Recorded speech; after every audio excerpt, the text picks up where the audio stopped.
Hello everybody! Welcome back. It is Ace Attorney time once again. I'm sorry if you hear that loud-ass dog out there who won't shut the fuck up. But, is what it is, I suppose. We're starting the final trial of Spirit of Justice tonight. Very, interested to see what will happen. Trying to remember if there's anything else I wanted to say before we get started. Oh yeah, once again, I have to shill myself as usual. If you see in the top left, we got the November rent bar going, and it's dragging a little bit. We're midway through the month, so if you enjoy what I do here and you have the money to spare, please don't put yourself out. Then I appreciate the help wherever it can be given, within reason. Other than that, we have Fate stream on Friday as well this week, as usual, so make sure to tune into that if you've been watching that. It's a fun series. We're going to be finishing Route 2 of Fate on Friday. That'll be fun. And I've just started editing the next video that I'm making, the Enna video, finally. So hopefully you'll enjoy that as well when it comes out. Smurfa with the $10. Hold it! Okay, I'm holding. What do I need to hold for? Thank you. Alrighty. Let's go.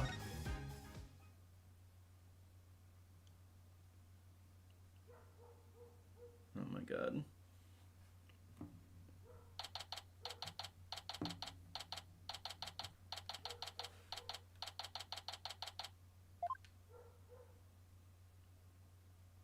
Okay.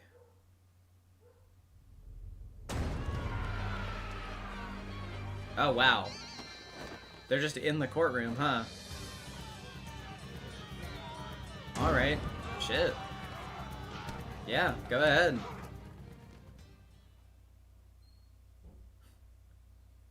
Today, on account of the public disturbance, we will be holding this trial in the Wendy's.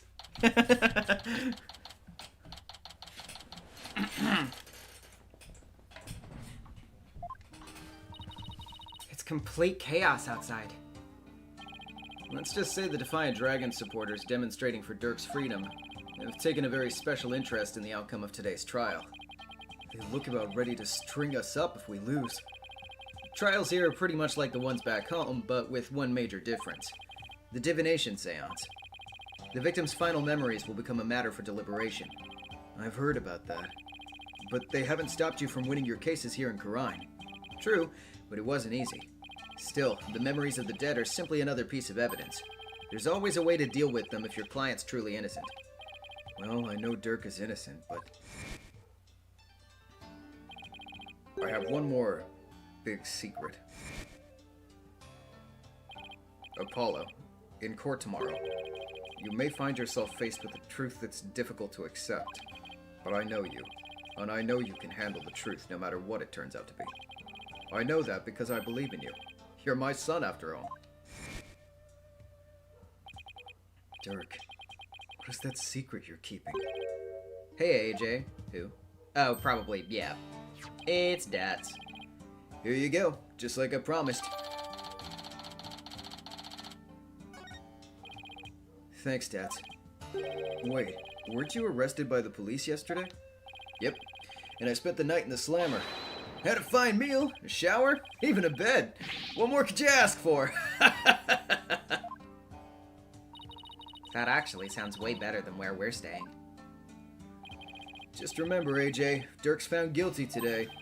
We'll all probably be found guilty under the Defense Culpability Act, too. Yeah, Nayuta said something to that effect. That witch Garan wants to take advantage of today to crush our revolution once and for all. The fate of the revolution, and every Karayanese person, rests on this trial. We're counting on you, AJ. We'll be fine. I'm gonna win this one. You'll see. The trial will begin shortly, Apollo. Let's make our way into the courtroom. Right.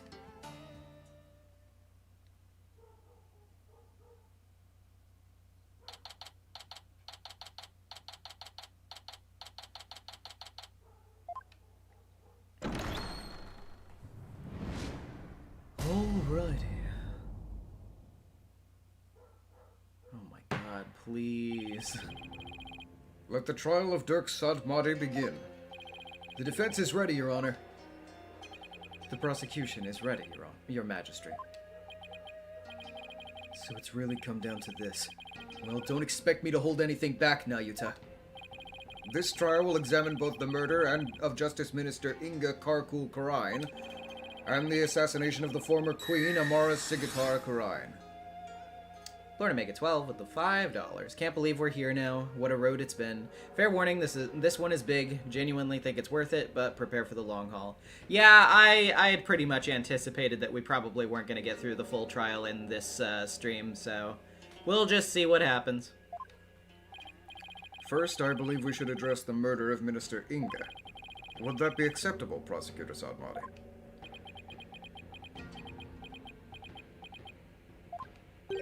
Prosecutor Sadmadi?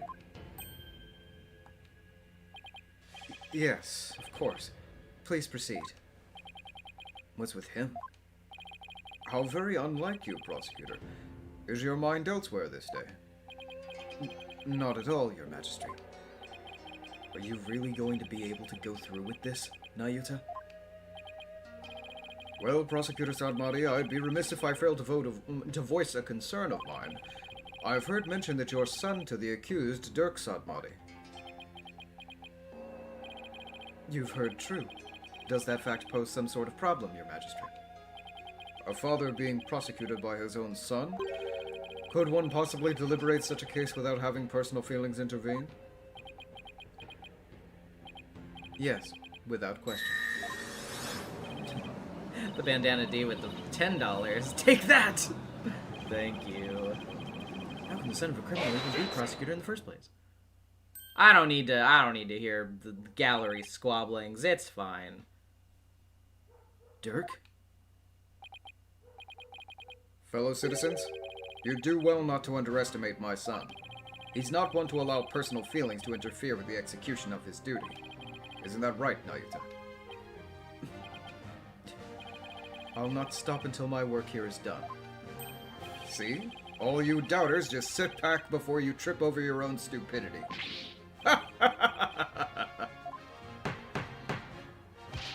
The accused will not take the stand without first being summoned.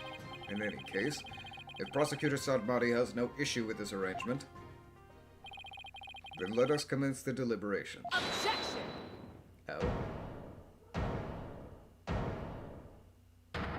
Oh shit, what? One moment, if you would. Your Eminence? Your Eminence, what brings you here? Oh, yeah, huh? Okay. Your Majesty, it would appear that Prosecutor Sadmadi does indeed have some reservations. No, that's not true. Did you truly believe you could deceive me, Nayuta Sadmadi?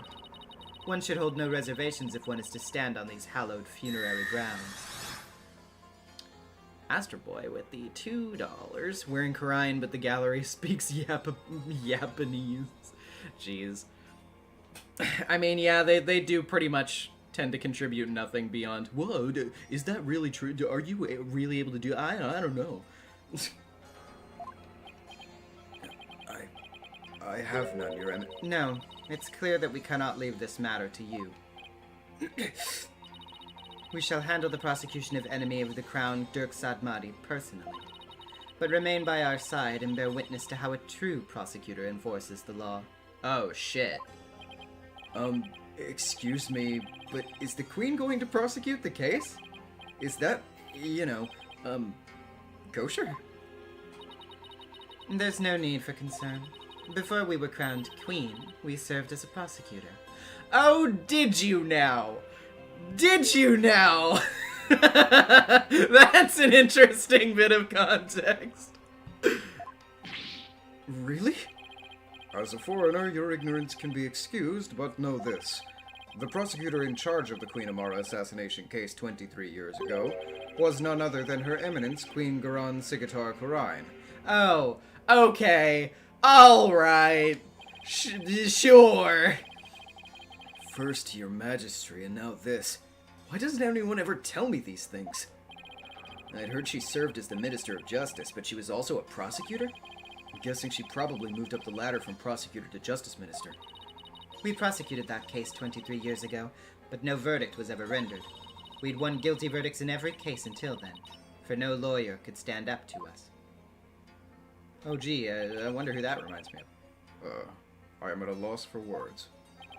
To think I would once more bear witness to Her Eminence at work in the Hall of Justice. Our first trial in 23 years. No quarter shall be given to criminals. We shall prosecute them with all our might. Oh. Holy shit! Oh my god!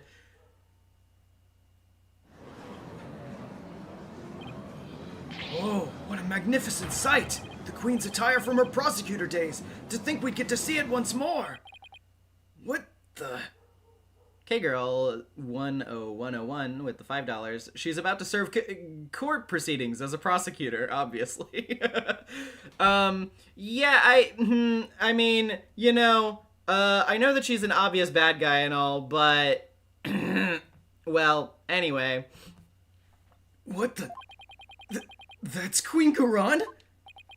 Talk about an extreme makeover. Firesonic225 with the $5. I want to imagine this implies that the only prosecutor before Pain to arrive to Karine was somebody. yeah, no, that's their whole track record is just you know, somebody in Winston Payne, or well, no, not Winston Payne, Gaspin Payne. Sorry, my mistake. It's all coming back now. The feel of my blood pumping through my veins. Woe to you, O enemies of Karine, for I shall personally slice, dice, and grind you up into hog feed. Ario Ants with the $10. My favorite part of Ace Attorney is the incredible character design that subtly hints at who this character is. Yeah, very subtle design here. She looks like a Power Rangers villain. She looks like Rita Repulsa, but awesome. I don't suppose I can ask her to roll back to her polite pre-makeover personality? Know this, lawyer. Yes? Now that I stand as prosecutor, consider your defense's bench a headsman's scaffold. If you wish to leave any last words, I advise you to start thinking of them now. While you still have a head with which to think, that is. Meep. She's dead serious. Now it's time for the divination seance. Rafa, come forth. Oh, poor Rafa. Your benevolence, thank you for gracing us with your presence.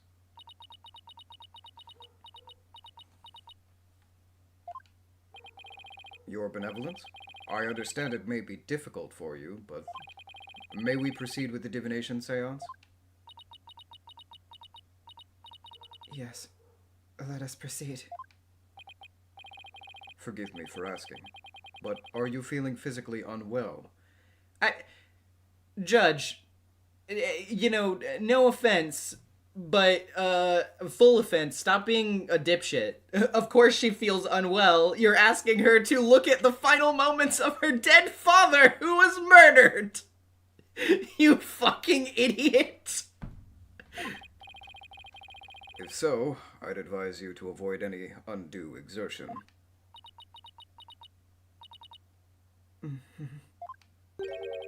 Your benevolence? What's wrong? It's like her mind's anywhere but here. A lot's happened since yesterday. On top of the murder of her beloved father, she found out that he'd been planning a coup. And today she'll have to experience his death through his own eyes. Yeah, that'd be enough to shake anyone up. Still, seems like she's worse off today than she was yesterday. Yeah, I don't remember her being this depressed. Yeah. We must speak with our child. It is a mother's duty to discipline her child, after all. Now, if you would excuse us. Discipline? Coming from her, I don't like the sound of that at all. Wait. Duran didn't do something to her, did she? Oh gee, I wonder. Your Eminence, about today's divination seance. As I understand it, the prosecution has yet to review its content. Is this deviation from protocol a part of your plan? Prosecutor Sadmadi, would you care to explain your actions? Your Eminence, the accused was caught at the scene of the crime. Therefore, I deemed no seance would be necessary for such a clear-cut case. Oh. Really now?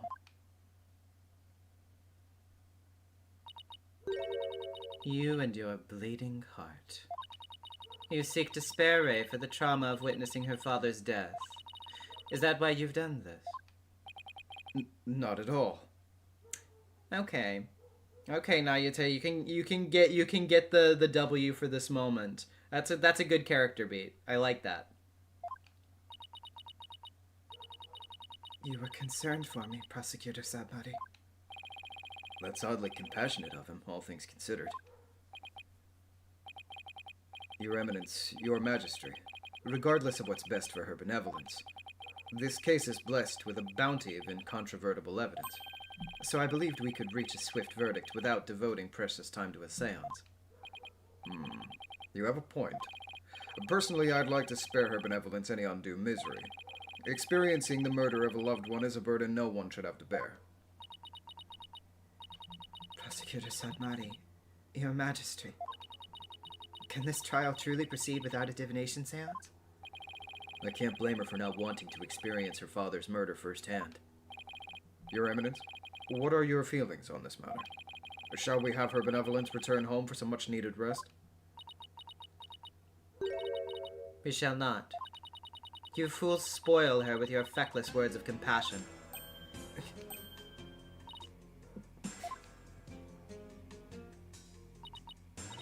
Listen well, Rafa. You have spoken time and time again about how grown up you are now.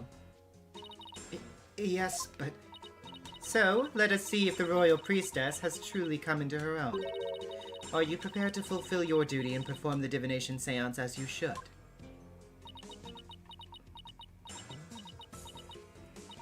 Yes. That's better. See? Problem solved. Poor Rafa. Is this really a good idea? I guess we'll see. Very well. Let us begin. The divination seance. Nana, my robe. Oh. Looks like Nana's still missing. It's been a whole day already. Barbed head. Yes? You remove my robe. What? Why me?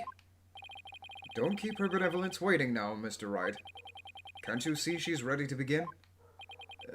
Great. I've been reduced to royal robe remover. It's like she's grooming Mr. Wright to be Nana's replacement.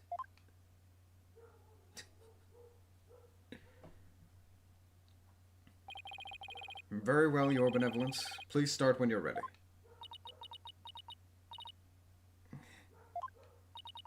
Come, Rafa. You know what must be done. There's no turning back now. I know. The final memories of the deceased. This should be interesting.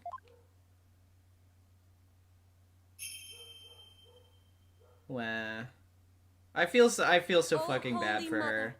we hold this divination seance in your name. Don't worry, girl. I'm gonna hit your mom with a giant laser beam from my eyes. Let the eyes of everyone here be clear, and our ears be unstopped. She may be hot, but it's not worth it. Oh, dance of devotion, guide the victim's soul to me, so that we may receive their final memories in the pool of souls.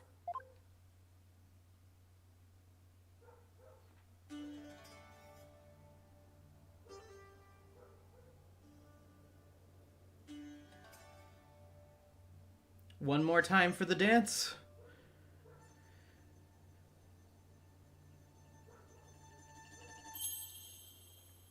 You have laser eyes? I thought you had a double jump. The laser eyes was further down my skill tree. I unlocked it just recently.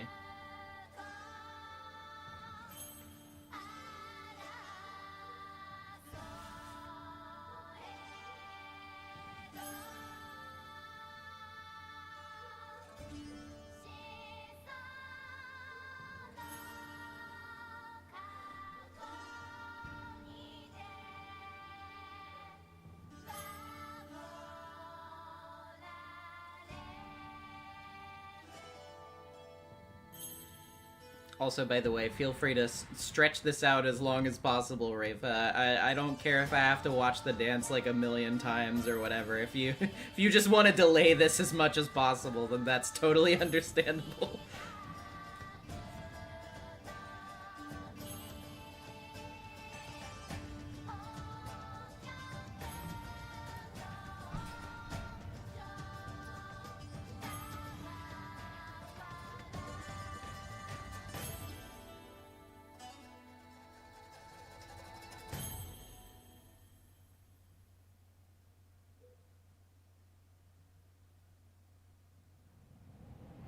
Alright, here we go.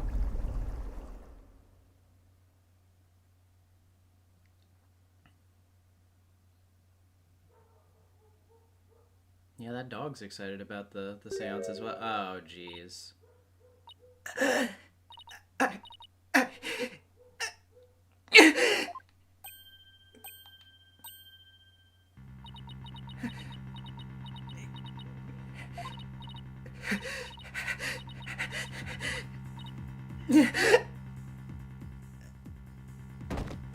Oh, jeez. Oh, no. Your benevolence! What's wrong?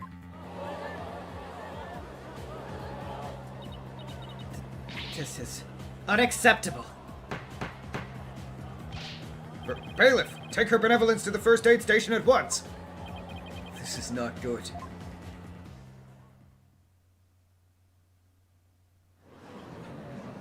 Oh, jeez. Your Eminence, do you have any idea why her benevolence collapsed so suddenly? Oh, I don't know. It seems she was not ready for what the deceased was to reveal. It overwhelmed her. Her inexperience and immaturity left her ill-prepared to face her father's death. Yeah, she's like 14! Oh my god. And she said she could go through with it. How very disappointing. I know someone who's not winning Mother of the Year ever. I mean, of course Rafa's going to be overwhelmed. She's still just a child. It seems we have no choice but to move on to witness testimony. Your Majesty. Oh, yes. Let us proceed. Bailiff, summon the first witness, if you would.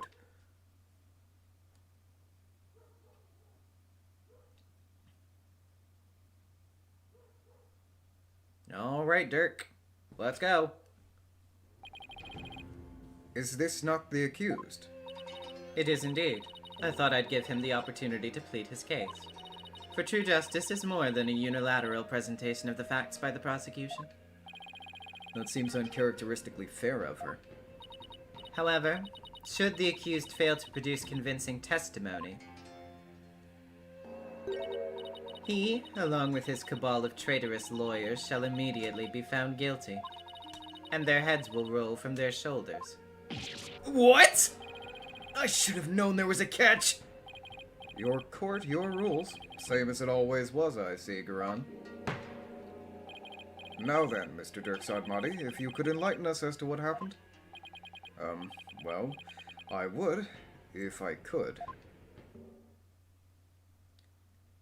Fire Sonic 225 with the $5. Love how Garan blamed Rafa for not being prepared when she basically forced her to go through with the divination seance. Truly horrible. Yeah, literally like, I don't want to do it, Mom. You have to. Okay. Passes out. Wow. Can't believe she wasn't prepared. Like, she did try to okay. Dirk explains himself. This is the screen cap for Dirk's apology video on YouTube. Look, I'm sorry. For nothing, actually. I was struck by a sudden dizziness the moment I entered the tomb. The next thing I knew, I was standing there with a bloody knife in my hand, and lying right in front of me was Inga, dead as a doornail. I've no recollection of what happened in the interim, but I didn't kill him. At least, I don't think I did. I'd go against everything I believe in. Wow, real good testimony, dude. You really left me with a good one to use. That didn't explain squat. For the record, let it be known that the accused's fingerprints were all over the murder weapon. And since he was caught in the act, there was no chance for a third party to tamper with it. Well, that certainly seems to point the finger at you, Mr. Sadmati. Even as a lawyer, I have to agree with you there, Your Majesty. Seriously, Dirk? This is no laughing matter. This is exactly what Garan wanted. Astrap Boy with the 5. Dirk wouldn't make an apology video. A dragon never yields. True! To have Dirk try to plead his case only to fail miserably. How low can she go? Prosecutor, behold this most unpleasant of spectacles and let it be etched into your soul. See how instead of accepting the inevitable, those fish-brained lawyers flounder and flop themselves straight into the abyss of despair. Yes, Your Eminence. Show me the way. Now then, would the defense please begin their cross-examination? Oh, sure, yes, of course. I have so much to work with after all. Ooh, she gets a cool little portrait too. Yay. Okay. I was struck by a sudden dizziness the moment I entered the tomb. Okay, well, let's press this one for all it's worth. You were struck by a sudden dizziness? Was it because of his illness? Is that something that has ever happened to you before? Can't say that it has. Maybe age is catching up with me. I'm no spring chicken after all. That's not the issue here. A most cunning excuse, one befitting an insidious insurgent. I'm old. Oh? A killer who does not recall his crime. How very convenient. Next, I imagine you'll plead insanity. You aim to seek a lesser sentence through excuses and subterfuge, do you not? Oh, wow, that was a good objection. Don't make me laugh, Your Malevolence. How dare you? I'm merely stating my innocence. I've no intention of offering excuses. It's your baseless speculation I would decry as foolish. You deceitful witch. Is it your wish that I should claim your head right now in this very hall? Well, that would certainly speed things along. Hold it! Dirk, why don't you let me handle it from here? And if there's anything you need to say, you can say it through me, okay? Anything to stop you from needling the Queen. Next time you have an objection, you'd better have some proof to go with it, Dirk. The accused will continue with what he does recall of the crime. The next thing I knew, I was standing there with a bloody knife in my hand. Hold it! Do you recall anyone putting the knife in your hand, Dirk? I wish I could say I did, but I don't remember a thing from before I came to. You think there might have been a third party in the tomb, son? Yeah, because if you didn't do it, then the real killer must have been there with you. Objection!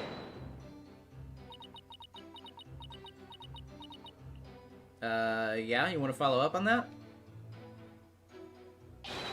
You called, Your Eminence?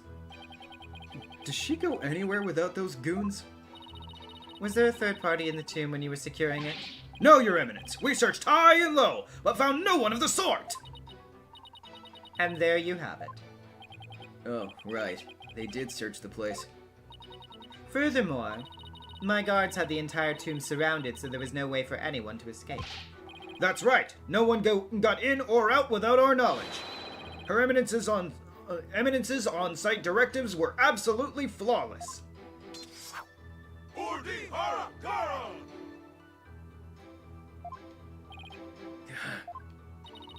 Do you see now? The presence of a third party is beyond the realm of possibility. The tomb was for all intents and purposes completely sealed off from the rest of the world. What a waste of time. How can it be any more obvious? Dirk must be the killer. Thanks for nothing, gallery guy. As if our graves weren't already deep enough. Accused, what do you believe about the possible presence of a third party? Well, based on the situation you presented, I'd say the chances are slim to none. You didn't have to agree with her, Dirk. Let the accused's statement be added to his testimony. Very well, Mr. Sadmati, if you would. It's like the more we press, the thinner our case gets. Well, let's keep pressing. Maybe we'll work out the wrinkles in it too. The fact that that was added is interesting. The possibility of a third party being there in that tomb is probably non-existent. Hold it! We can't prove you innocent without at least the possibility that a third party was there. Find the possible in the impossible, son. That's just what a lawyer's got to do sometimes. Isn't that right? Right. Who, me? Yeah, you could say that. I've seen more than my fair share of trials like that. They'd start with no viable evidence, useful testimony, or any hope of winning. But through cold sweat, desperation, and a little luck, I always managed to pull them off. Right. I can see we're kindred spirits, you and I. Jeez, taking cases like that must shave years off your life. If that were true, I'd be long dead. Find the possible in the impossible? Can I prove that it was at least possible that there was a third party there? Dirk, what'd you see at the scene of the crime? Let's see. I came to. And lying right in front of me was Inga, dead as a doornail. Hold it! You stated that he was as dead as a doornail. How can you be so sure? How dead is a doornail exactly? Can you please quantify it? It's pretty easy to spot the difference between a soulless man and the soulless shell of a man. His complexion and the amount of blood at the scene made it obvious which it was. Watch your words, or you shall join Minister Inga much sooner than expected. You can bow your head before him and seek his forgiveness there in the Twilight Realm. If you still have a head to bow, that is. You bloodthirsty spider. What happened to you? There was still a little love in your heart 23 years ago. You even used to think of me as a brother. It seems you truly do have a death wish. Is that really all you've got? Turk, I'm begging you. Enough of the lip. Just deliver your testimony, please. All right. I'll try, but I can't promise anything. I've no recollection of what happened in the interim. Hold it! A day's passed since the murder. Haven't you remembered anything in that time? My memory is a complete blank. It's as if that part of my brain's been scooped right out. How very convenient. But even if you've no memory of the event, your guilt is without question. There's nothing more to debate. You're forgetting one thing, Guran. I have no motive. You lead a band of insurgents that seeks to overthrow the government. I'd say that alone is motive enough to slay our kingdom's Minister of Justice. I've declared countless times that I led a bloodless revolution. I forbid violence and murder, even if some younger members may have a thirst for blood. A bloodless revolution? He wouldn't really have a motive in that case. Also, I guess it was lead. I don't know why I corrected myself, but whatever. Is that an important statement? I mean, if they're asking, then I would assume so. That was an important statement. I'd like my client to add it to his testimony. Very well, then. The accused will please do as the defense has requested. I don't have a motive for killing Inga. After all, me and my ilk seek a bloodless revolution. Hold it! A bloodless revolution? Could you be more specific? I'm talking about dragging this pompous prosecutor here off her bloody throne. So go ahead, Guran. Act all high and mighty now, because it's the last chance you'll get. You still speak of rebellion despite the charges against you. You truly are a fool. I'll prove your guilt soon enough, and display your head for all of Khura'in to see. People will forever speak of you, not as a revolutionary, but as the terrorist you are. You're mistaken, your maleficence. It will be you the people speak of, as the tyrant who was overthrown by her own people. I wonder if you'll still be spewing such nonsense before the headman's axe. I'm afraid I'll still be like this in the afterlife, Despot. I know that self-restraint's as foreign as apple pie to Dirk, but I'd really rather go home than to the Twilight Realm after this. But I didn't kill him. At least I don't think I did. It'd go against everything I believe in. Hold it! Can you state that you didn't kill him more definitively? How can I, when I have no memory of what happened? Well, can you at least state whether or not you're a murderer? That I can do. I'm not a murderer, and I would never kill anyone, no matter the circumstance. Objection! And do you have any evidence to support your claim that you did not kill the minister? Evidence? No, can't say I do. In that case, you'll strike that statement, "I didn't kill him," from your testimony. Wait, you can't just discard testimony like that. I mean, I'm the one cross-examining the defendant and all.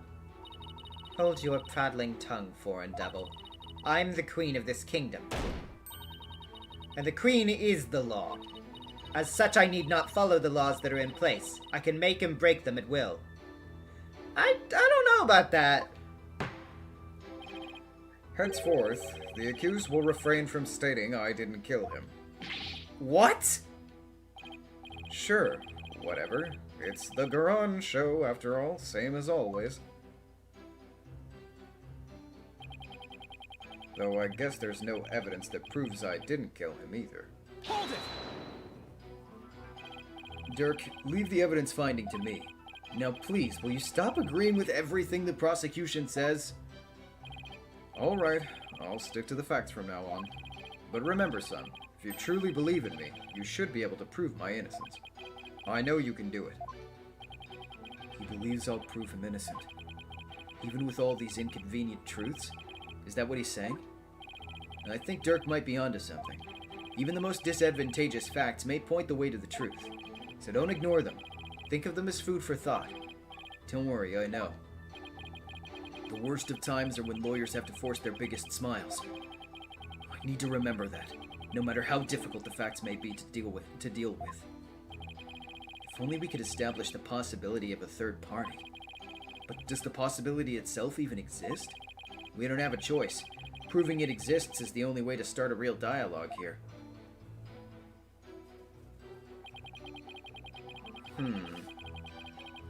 Let's see.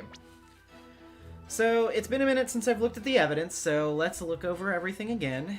We have the attorney's badge. My dad! Inga's autopsy report, which was stabbed from behind, blood loss, diagram of the crime scene, sarcophagus in there. Oh yeah, that broken statue, I remember that.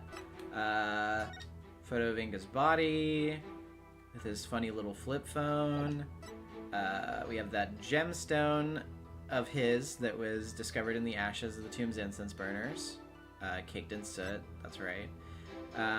Pink butterfly pendant, which has these pictures, and it's also got a fingerprint on it. Mysterious bloodstain going from the tomb that does not belong to the victim. I remember that as well. We have Inga's painkiller shots for his back pain. Inga's notepad, where he listed people's characteristics. Picture of Amara, I believe. I mean, yeah. Channeling photo. We have Alby's statement at around 2 p.m. Shadow was surprised by a firecracker. The look on Albie's face had doubts and stitches, and the police came along to detain the rebel. The noise spooked Shadow, who ran off.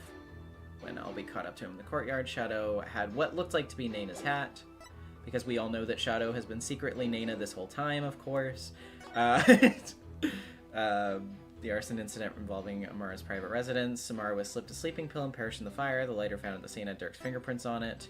Apollo's roving musician father got caught up in this incident and lost his life. He was struck in the head by the culprit. The victim's passport and any pictures of him were burned up in the fire. Without knowing his real name, no divination seance could be performed. As the son of the terrorist Dirk, Nayuta was expelled from the royal family. The idea that the sins of the father are visited upon his children is deeply rooted in the minds of Cryonis people. We have, Dirk's badge, and the Founder's Orb. Okay, so my first thing that I think is probably... the thing that I'm leaning toward, at least, is this bloodstain, because it proves that somebody was in there that's not... it's not the victim's blood, and Dirk wasn't bleeding, I don't believe. So... Neon Roses to 5. Silly Dirk, no useful revolution is bloodless. Yeah, fair enough. So let's see. Next thing I knew, standing with a bloody knife in my hand. Possibility of a third party being there is probably non-existent. Okay, so I'm gonna save to be sure on this one. And I'm gonna try that because I wonder. Objection! Yeah, baby! Your Eminence, I'm afraid this trial will not go exactly as you anticipated, because I can show how there might have been a third party in the tomb. Oh, how very fascinating. Go on. I do so love a good fairy tale. We did a luminol test at the crime scene, and we found a bloodstain that didn't match the Justice Minister's blood. I'll remind you that neither Dirk nor Miss Faye were injured during the incident.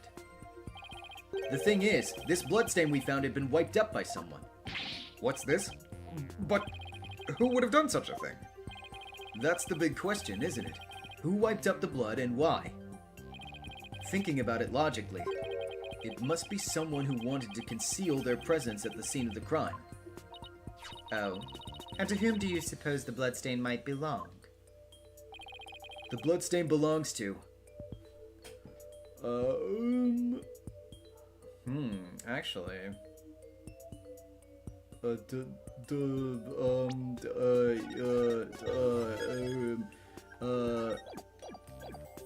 go with the real killer. Okay, yeah. The bloodstain belongs to the real killer, of course. Whoever it was, they were probably shot while they were attacking Minister Inga. Oh, yeah. And since their blood would give them away, they had to wipe it up. I say this because we know for a fact that the Justice Minister fired his gun in the tomb. Objection!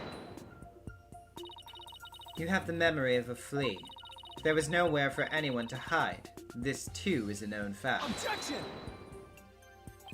But a bloodstain from a third party means there must have been someone hiding there. Very well, then. Tell me this.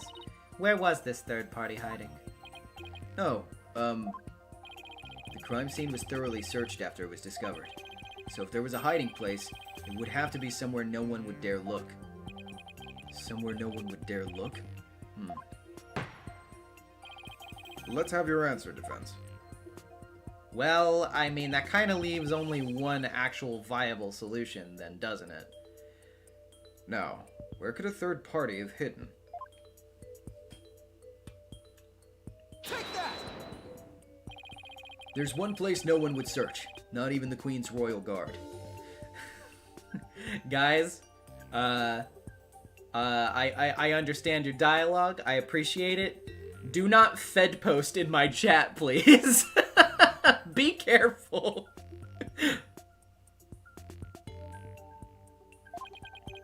And that would be...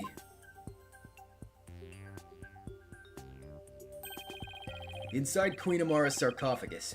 Even now, it's locked up tight. No one would find you if you hid in there. I'm told that it's temperature controlled to preserve the mummy within, but if someone's dressed warmly enough, they could withstand the cold for a short time. This is sacrilege. Surely the perpetrator of such a foul deed would be cursed. But that's just it. The killer knew everyone would be too scared to open the sarcophagus. True. The guards were so scared of being cursed they wouldn't even touch it. And when the coast was clear, the killer made a quick escape from within their frigid confines. Don't what post? Oh god, okay. Fed post. Usually it is a term that is associated with feds showing up on social media to post things about how much illegal stuff they're going to do in order to get people to feel comfortable posting about their own imminent crimes so that they can be arrested for it. I'm saying this as just a general, please do not post something that could get a federal agent knocking on your door.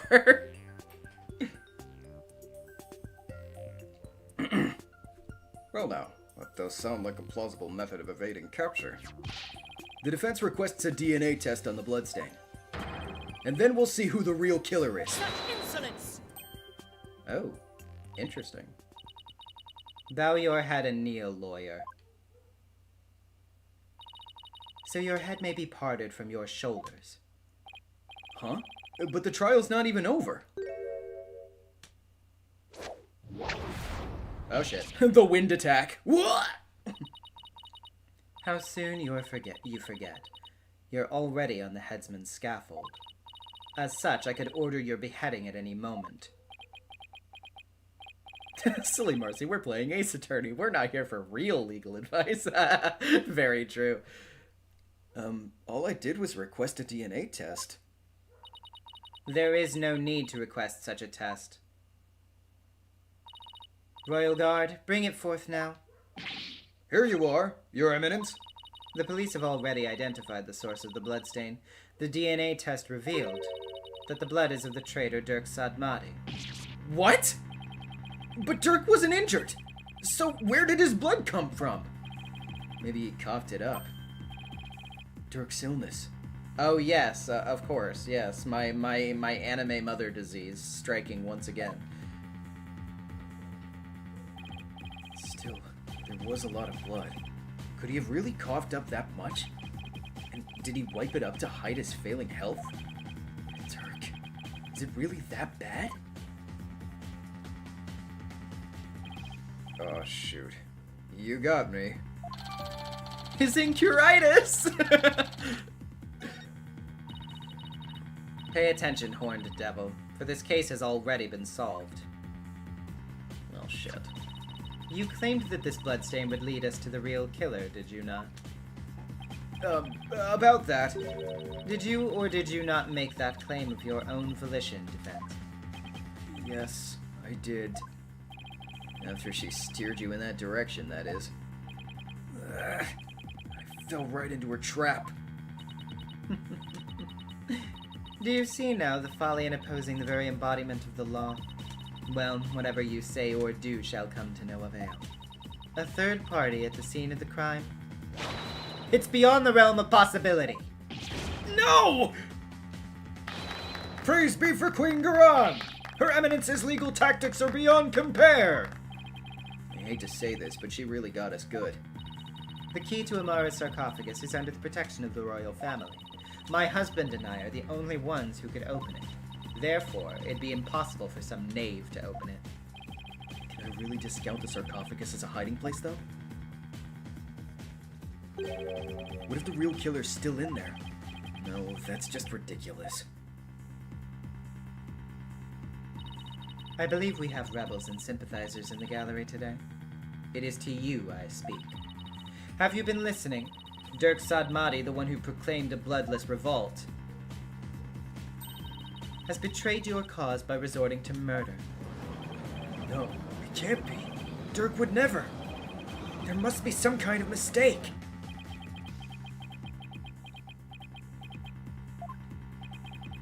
The Defiant Dragons and their sympathizers are starting to have doubts. So this is why Garan allowed us to cross-examine Dirk. By establishing his guilt in Inga's murder, she's effectively damaged his reputation among those who support him. True, but now we have an even bigger problem. And now, filthy lawyers, you'll honor your end of the bargain. Accept your guilty verdict for your failure to explain your client's actions.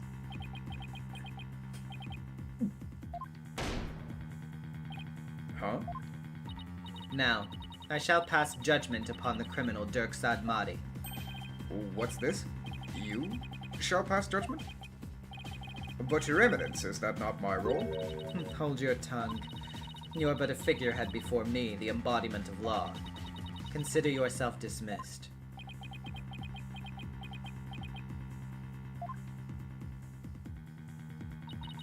As Queen of Khura'in, I shall now pass judgment upon the accused.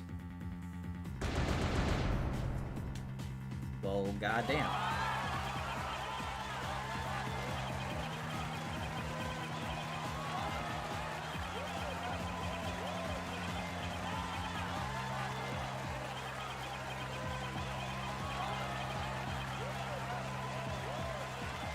Objection! Wait! You didn't even give me a chance to rebut! Know when you're defeated, lawyer.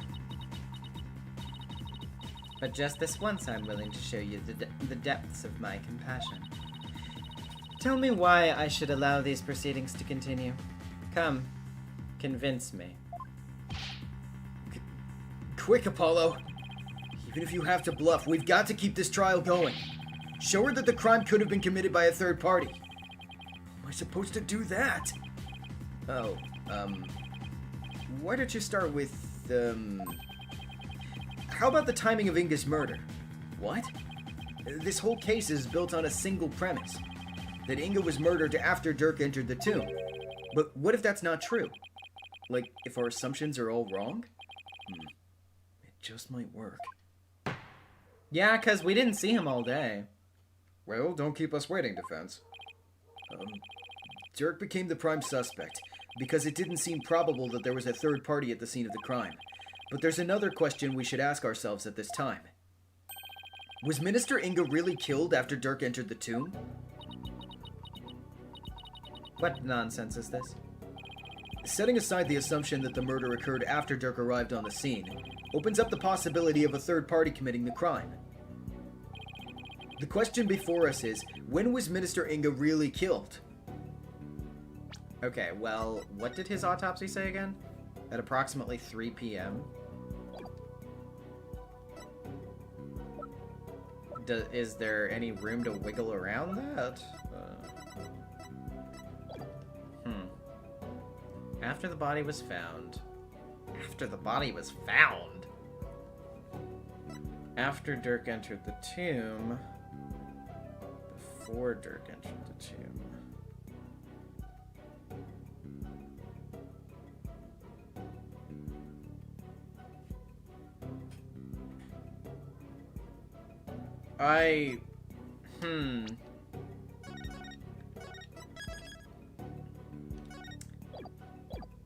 I don't know if I actually believe this. But I do just want to see what they say anyway, because I think it'd be funny if it was... Maybe he was murdered after his body was found. Yes, please tell me. I'm afraid I don't understand. How could there have been a body to discover before the murder occurred? It's like one of those Zen riddles. I saw a show about them on the TV the other day. Their questions are stories that can't be explained using logic. But continual meditation on the illogical can lead to enlightenment.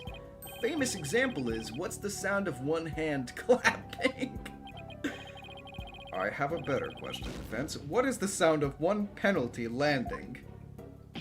Ow! Better save those riddles for later, Apollo. Let me try that again. Thank you for humoring my curiosity, chat. Okay, so yeah, was it before Dirk got there? Yeah.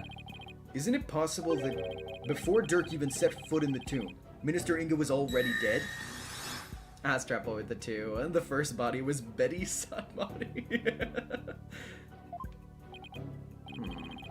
That would certainly make the possibility of a third party more probable.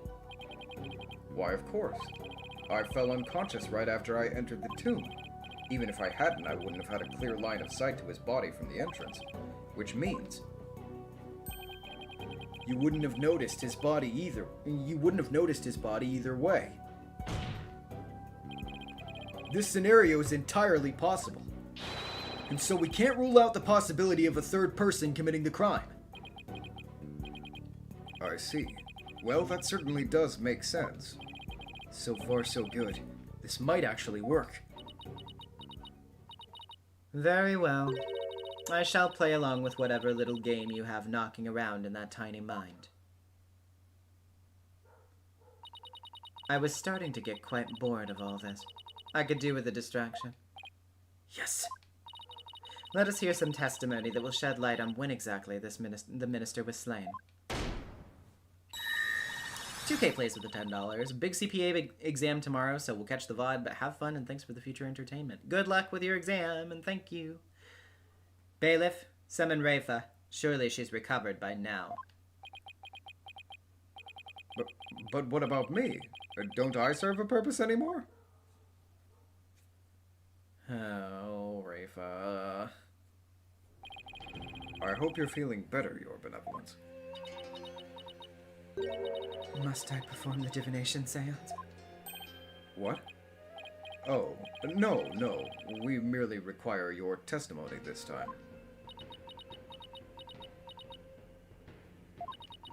How could my testimony be of any value?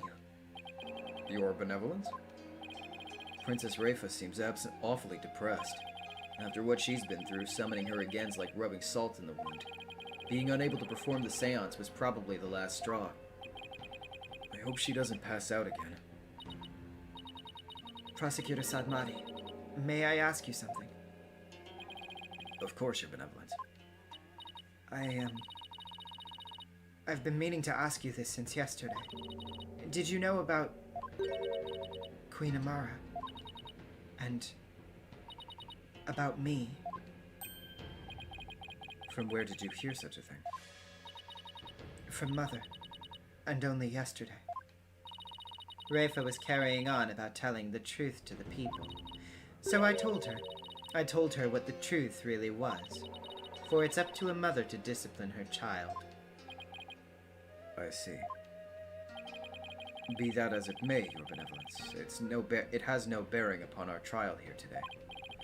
So there's no need to let it trouble you. I know. Iran told Rafa about something other than Amara's status? Sounds like it. But what could it be? Rafa, the defense has proposed something preposterous. They somehow think your father was already dead when Dirk entered the tomb. But I believe you can prove them wrong. Are you prepared to do what's required of you? Yes, I'm ready to testify. Very well then, Your Benevolence. Your testimony, if you please. Athena would be useful here. Oh, if only the game agreed with you.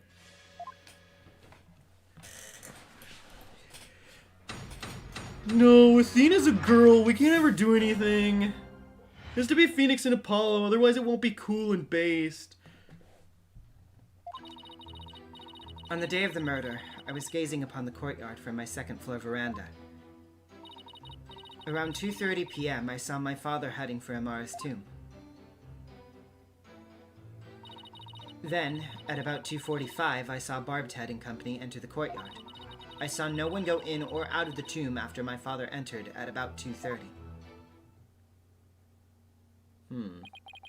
Your second-floor veranda? Oh, she must be talking about that house facing Inga's private residence. So that's the location from which you saw your father? And at about 2:30? Yes, and shortly after that, you people arrived at the royal residence. So, after the minister entered Amara's tomb at around 2:30, no one went in or out of there until the murder was discovered? The tomb is closed to outsiders, so no one could have snuck in before the murder. That rules out any possibility of a third party lying in wait to slay my poor husband. The baconing with the two, impossible. We can't have three people at the bench. Nope. We can't swap them out. We can't just show sprites on one end at one time and then another at another time. Definitely have never done that in the series before. Or so she'd like us to believe. Now hear me, you useless lawyer.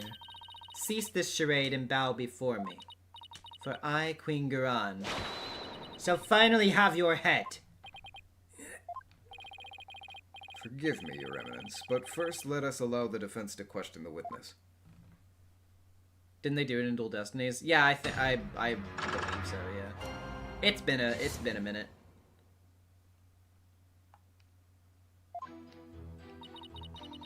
On the day of the murder, I was gazing upon the courtyard from my second floor of Ramp. Hold it!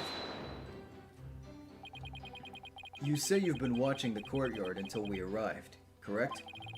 That seems like an awfully long time. There's much that weighs on my mind. I see. She really does sound troubled. I don't think she even fully recovered from the previous trial. Your benevolence. As Crown Princess, you're destined to rule this kingdom one day. And that means there will be many things that you alone must determine. Things like how to keep your people happy, what's true and what's false. And most importantly, what role you must play therein. I wonder if I'm even up to the task. I guess it's not easy being a princess. Your benevolence? I'd be happy to lend an ear if you'd ever like to talk. The immediate switch up. What would you know of my woes? Do not presume to exceed your station in life. Sheesh, teenagers. Your Benevolence, what did you witness from your veranda? Well, around 2:30 p.m., I saw my father heading for Amara's tomb. Yeah, Athena would be too OP, sadly. Well, they should have written the plot better then. that's my counter to that. Hold it! Did your father seem different or troubled in any way? Let me think. Oh, there was one unusual thing. There was? Yes, a shriek emanated from within my father's quarters. After which I witnessed him bolt outside, his countenance drained of its usual color. He screamed and he was looking pale? What do you suppose happened? I know not. Perhaps he had a bad dream. Maybe it was a nightmare about being raked over the coals by the queen. It seems our young lawyer here wishes to hasten his journey to the Twilight Realm. Sorry, that was rude of me. Does the defense believe the witness's last statement to be important? I believe it is. I'd like the witness to add it to her testimony. Oh, they didn't even give you the option, so it must be very important. But yeah, I mean, like, I figure it would be, like, nothing unusual except for the guy who ended up dead running out of his room and screaming or there being a scream in his room and him running out and looking pale. Like, gee, no, I can't believe that. Surely there's nothing suspicious about that. Hold it! And why do you think he screamed? Was he surprised by someone who didn't belong there? Did anyone else come out? I didn't see anyone else, just my father. That last statement was seriously lacking in conviction. Should I press her on this? Press softly. Your Benevolence, Yes? this incident was a real shock to us all. It must have been really terrible for you. But I want to let you know. I know how you feel. Please stop. You presume too much. It's times like these that you need something to take your mind off things. How about we all go on a picnic together or something? I need no sympathy from you. Go on your little picnic alone, Hornhead. Well, that didn't go well. Apollo, you have to take a more aggressive approach with people like her. Yeah, he's probably right. Now, back to my testimony. Okay, so we have to press harder. That was a funny line, though. He's like, oh well, you know, what if we all got along? What if we joined hands and skipped around merrily? What if I killed you? What if I hit you in the head with a giant hammer and you died?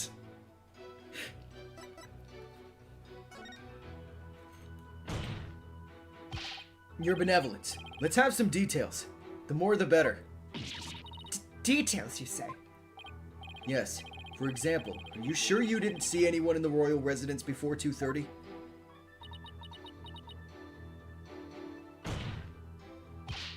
Well, is that a yes or a no?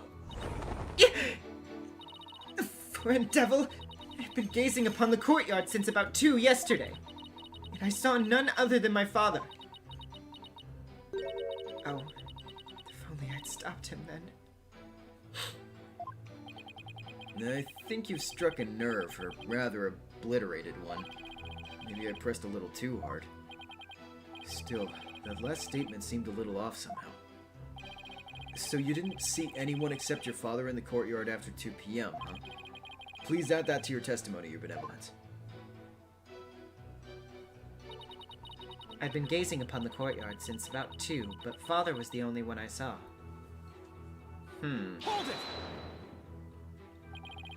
Is the royal residence always so empty? Naturally. It's where the royal family lives, and we're few in number. Besides Nana and the little birds who visit, I have no one else to talk to. Is there anything more stereotypically princessy than talking to birds? So Nana wasn't around at all yesterday? It seems like she was quite busy. I was all alone the entire day. It's been like that a lot lately. Rafa doesn't go to school, so she probably doesn't have any close friends. She must lead a rather solitary life.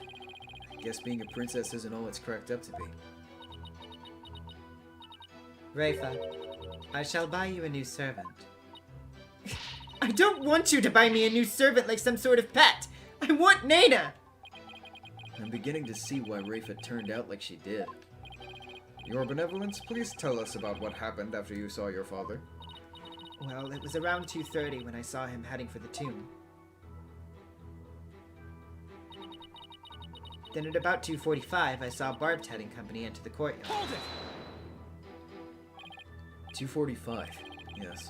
I believe that's around when we arrived. Mr. Wright, Athena, Dirk, and I were running toward the tomb. Oh yeah, Athena was there.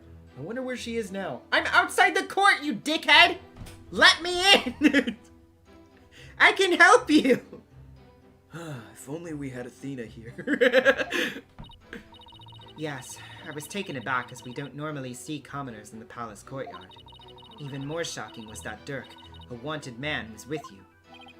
Yeah, I suppose so. I thought that the villainous leader of the Defiant Dragons was here with his minions. Because it was, you know, time for a revolution. I think you've been watching too much of that TV show. I've already banned its broadcast for containing content unsuitable for our kingdom. Besides, the actress playing Rafa looked nothing like her. I can't have my subjects feeling so disappointed when they see the real Rafa. Oh, what the fuck? That is a complexly bad line. It crushes you with my mind powers. The eye lasers aren't good enough anymore. Mother, why are you so cruel to me? Are you ashamed? Are you so ashamed? Once I'm all grown up, I shall be just as full-figured as that actress. She's placing all her hopes on one final growth spurt. For her sake, I hope it's in her DNA. I suppose you could always hope for a miracle. Don't show you! Oh, okay. Okay. I shall double my milk intake and grow up big and strong! Yeah, you drink an industrial tub of milk and it turns you into like a jacked superhero. There, Your Benevolence. I think you're fine just the way you are. And now, may I ask that you continue with your testimony? I wish I could grow up faster. Rafa, 45 feet tall. My giant fist that destroys all who oppose me. Judge, wow, hey, stop. Yeah, literally. I saw no one go in or out of the tomb after my father entered at about 2:30. Hold it! Is it possible you missed seeing someone pass through? No. My veranda has a commanding view of the entire grounds, and I saw no one else.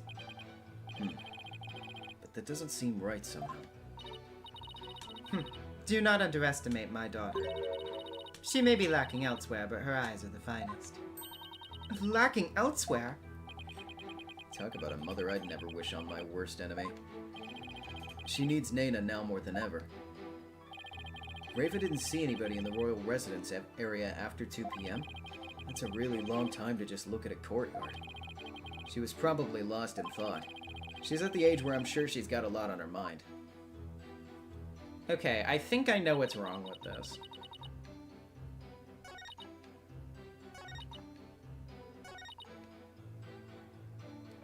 Okay, so let's see.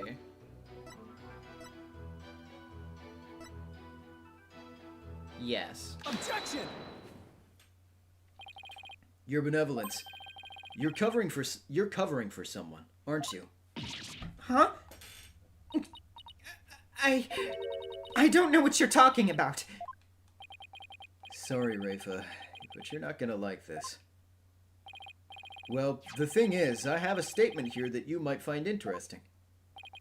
It's from a witness who claims that around 2 p.m. his dog got loose and ran into the palace courtyard. That's when the little fellow stole this hat from someone. That's Nana's. I mean, nothing. Never mind.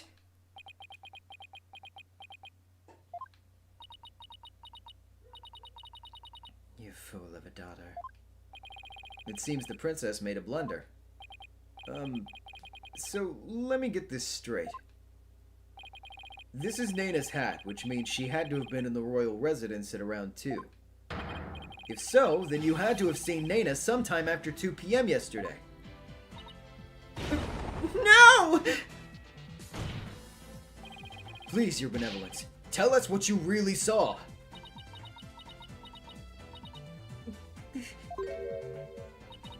It's as you say, Hornhead. I saw Nana, and I saw that dingbat dog steal her hat from her in front of my father's residence. I knew it. Why didn't you say so in the first place? Because, my mother told me not to. What? Would you care to explain, your eminence? I requested she withhold said information, for it's of no relevance to this case. Objection! You don't get to decide! If you disagree, then prove that it is relevant to the case at hand. Oh, I will. Your benevolence, please tell us everything you witnessed when you saw Nana. All right. When I saw that dingbat dog attack Nana, I ran to help. I raced from my second-floor veranda down into the courtyard. Wait. That means that while you were coming down, you took your eyes off the courtyard. Yes, but only for a moment. This is crucial testimony. If you took your eyes off the courtyard, it means somebody else could have entered the tomb without you ever knowing. Your benevolence, are you sure no one else was there? Yes. She's hiding something again. What about Nana? Were you able to help her? When I got down to the courtyard, Nana she was gone. Gone? Yes, and I never saw her again after that. Any idea what happened? That dingbat dog must have gobbled her up! I seriously doubt that. But how could Nana simply disappear while Rafa wasn't looking? Rafa must know something. The only question is, what?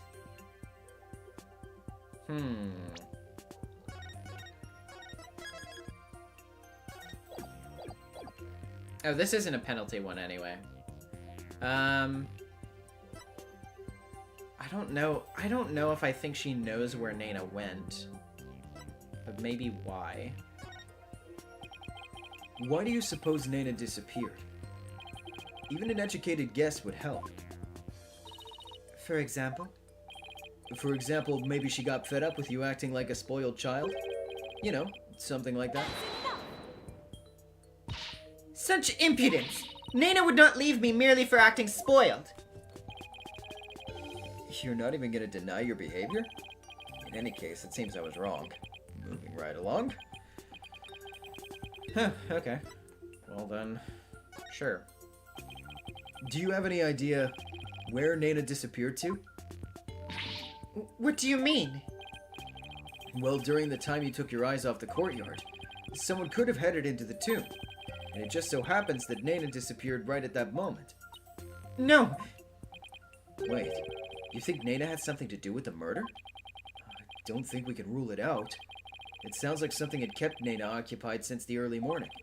Plus, she was seen right before the murder and then seemed to vanish into thin air. You're right. Since she's Raifa's attendant, she could come and go as she pleased within the palace grounds. Could Raifa's attendant really be the killer? But that would mean... First my father, and now Nena? These were the people I trusted most. How could this be? Objection! Do not heed their lies. Lawyers are a foul breed, quick to claim that a third party is to blame for the crime. Nena did not enter the tomb. That much is certain. How can you be so sure? When Nena's hat was stolen, that crazed cur spilled an urn full of water upon my husband's doorstep. Is that not right, Raifa? Yes, it is. While that dingbat dog was tugging on Nena's hat, it tipped over the urn. The bottoms of her shoes would have been soaked with water, and if she had truly headed into the tomb with wet shoes, she would have left shoe prints along the way. But the only shoe prints to be found belonged to my husband, Inga.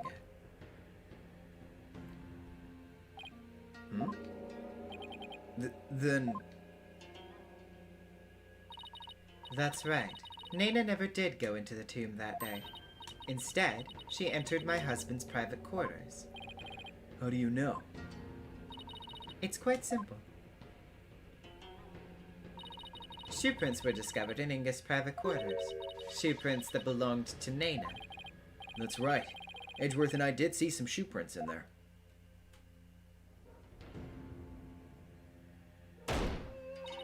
Now do you understand? Nena could not have possibly gone into the tomb, and that supposed third person at the crime scene is but a figment of your imagination. Another glorious deduction! All hail the genius that is Her Eminence Queen Garan! Bow down before her glory, witless lawyer!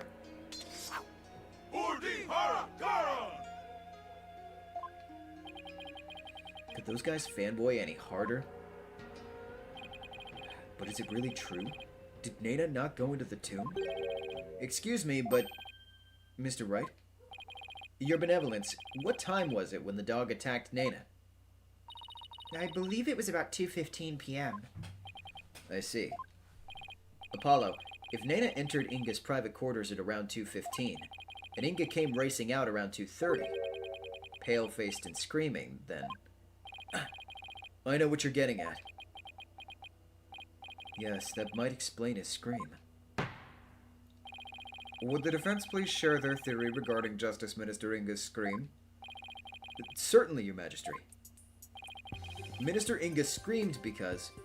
He had a bad dream, he was attacked by Nena, he saw a ghost. Obviously he saw a ghost. There's no penalty, I have to see what he says. Maybe he saw a ghost. Maybe even a bunch of ghosts, like from all the people he sentenced to death. Ghosts? Really? Sure, and they'll be back tonight, the spirits of the dead unable to rest in peace. If you're not careful, Your Benevolence, they might curse you too. Stop, please! I'll never be able to sleep again! You seem awfully frightened for a princess who communes with spirits. Apollo, don't you think you've teased her enough? Come on, let's take this one over again. You're right. Minister Inga screamed because he had a bad dream. He must have had a bad dream. What sort of dream could cause my father to let out such a howl? Maybe he dreamt of you becoming a juvenile delinquent. What? Dyeing your hair purple, chasing him around on a motorcycle, stuff like that. Excuse me? That would freak out any parent, that's for sure. But would it change anything we know about this case? Guess not. Let's try that again. Apollo. He was attacked by Nana. Maybe he was attacked by Nana. This would make the Justice Minister's private quarters the real scene of the crime. Does your idiocy know no bounds? The minister's body was found in the tomb. Or are you suggesting the body was moved? Do I think the minister was moved from his private quarters? I think the possibility Exists. I mean, otherwise, what are we arguing here? Considering the fact that the body was found in the tomb, I'd say there is a possibility. What utter nonsense. Rafa had been watching the courtyard. Yet you would suggest that someone could have transported the body unnoticed. You have a point there. In that case, Is that dog still fucking going? Jesus Christ. I'd say there's no way that the body was moved. After all, there was an awful lot of blood in the tomb. I understand if the scream was in reaction to Nana's attack, but Inga died in the tomb. We need to explain how those two realities could coincide. How are we supposed to do that? Oh, maybe. Maybe where he was stabbed and where he died were two completely different locations. What do you mean? It's just, let's look at this as simply as possible. If the minister's body wasn't moved, he might have been stabbed by Nana in his private quarters, but then died in the tomb.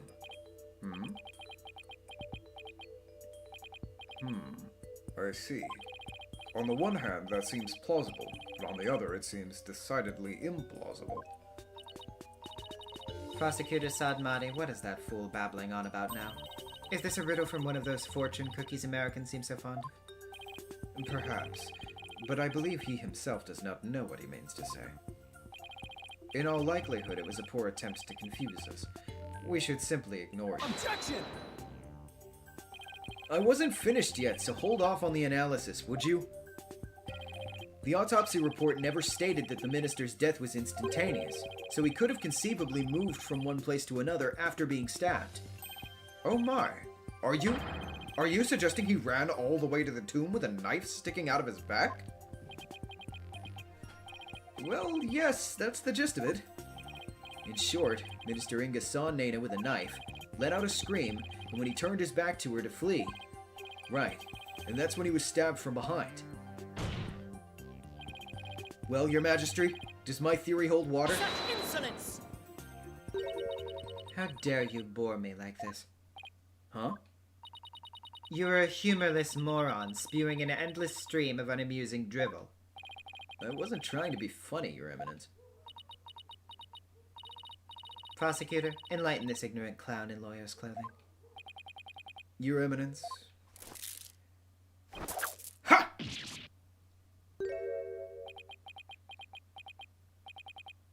Nayuta! You dull, slow-witted, putrid-minded lawyer. Perhaps you would be too stupid to notice if you had been stabbed in the back, but a normal person would have noticed due to the excruciating pain. Now hold on! Allow me to teach you the meaning of pain. Please stop! Nayuta has a point. Normally, most people would notice a dagger in their back. Oh, yeah, I doubt someone could ignore pain like this. Still, in this case, it's the word normally that we should emphasize. Oh, yeah! Apollo, take another look at the court record. Right. There must be something that explains this. There's a reason Inga didn't feel any pain, and the defense will submit evidence proving just that. Very well. Please present your evidence. Why didn't Justice Minister Inga notice that he had been stabbed?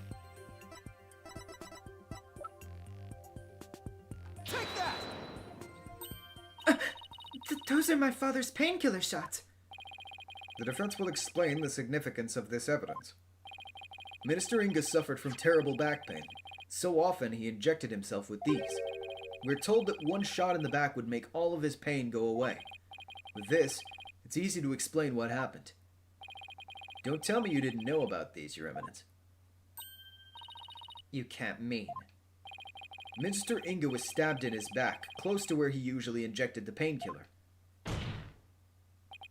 Therefore, it's entirely possible that he hadn't noticed that he'd been stabbed. What's this?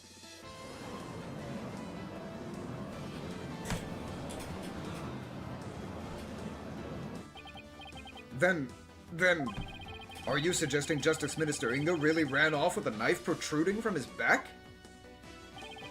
I am, Your Majesty. Honeybee with the 25. Random, but I love the similarities between how Gran and Nayuta insult people. At least now we know where he got it from, lol. Yeah, makes sense considering the everything about them that I'm picking up right now. Especially with the fact that he was gonna do this alone and then she came in to be like, no, you can't!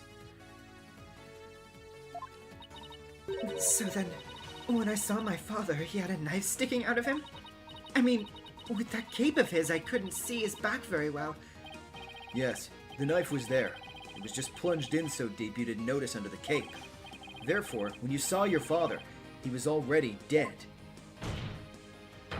Murdered by Nena in his private quarters. Polkunka!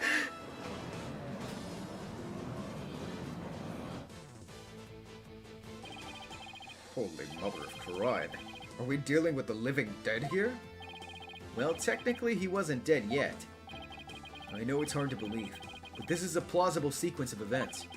Once Minister Inga arrived at the tomb, he could have removed the knife and dropped dead from blood loss. Nena killed my father?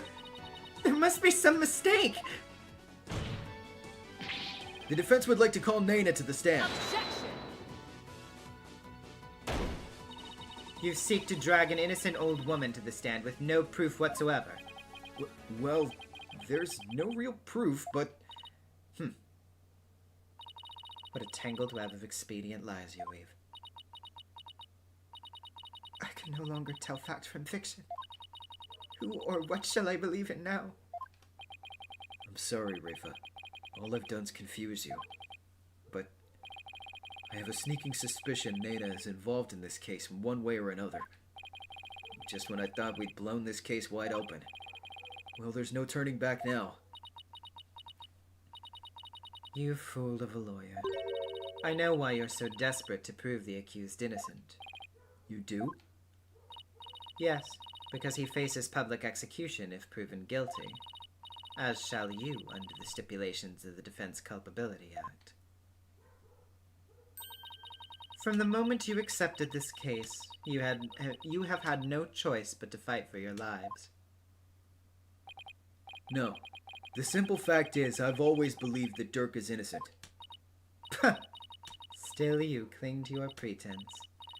Very well, I shall offer you a bargain. If you would admit that the accused is guilty right here, right now, I shall overlook your crime of abetting him, and you will not be subject to execution. Is this some sort of joke? Far from it. As queen, I have the power to grant pardons, even to criminals like you. And with the wave of my hand, I can even reduce the severity of a sentence. Perhaps even for Dirk, should you be willing to cooperate. She wasn't kidding when she said that she's the law here. But to flaunt that power in our faces like that, that's just wrong. Forget all that has transpired in our kingdom and return to your own country in peace. Well, will you abandon your defense of the accused and accept my generous offer? If I don't take this deal, we'll be executed along with Dirk if he's found guilty. What should I do? Yeah, I was gonna say, I did remember hearing that there was a bad ending in this game. Is this decision what leads to that?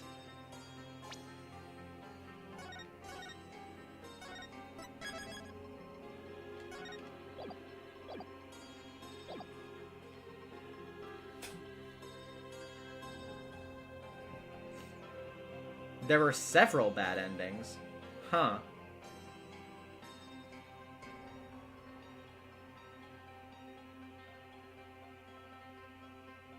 Interesting. Well, I'm not gonna do it anyway. I don't want to. Nice try, Garan. But it looks like you don't even know what justice is made of. We won't kowtow to threats like that, Your Eminence. Mr. Wright, I'm sorry, but I can't back down now. I don't want to drag you into this, so... Don't worry, I'm with you, Apollo. To the bitter end, if need be. And while I can't say I'm used to it, this isn't exactly my first rodeo. I'll just look up the bad endings on my own time. But if I'm found guilty, you'll get the death penalty too. Even knowing that, you still want to defend me? I don't know what happened in the past, but it looks like everyone in this country considers lawyers to be liars. So I can understand if you don't believe me. But I still believe in you and your innocence. So all I have to do is keep believing and find the truth. That's all there is to it. So keep on fighting, Apollo. You'll hear no objections from me. You nincompoops! You'll die if you lose this case! Why would you even entertain the notion of continuing?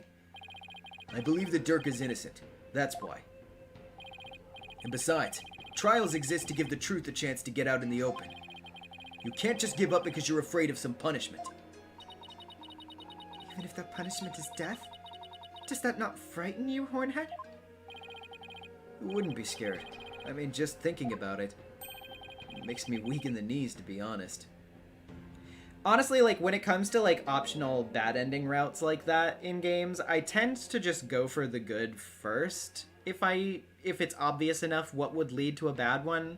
Because, I don't know, like, for me, usually, obviously, the story is always kind of written with the assumption that the good ending is the one that you'll want to get to.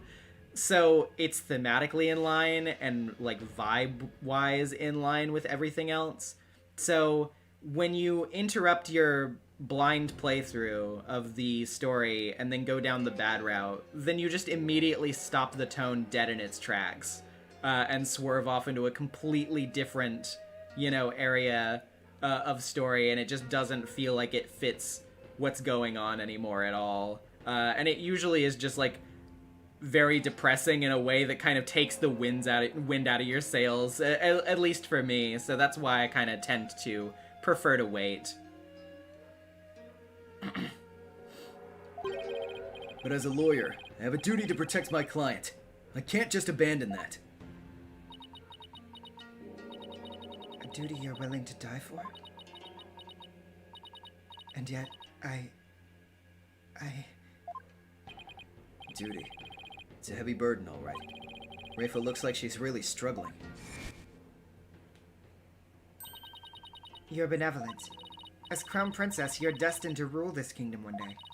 That means there will be many things that you alone must determine.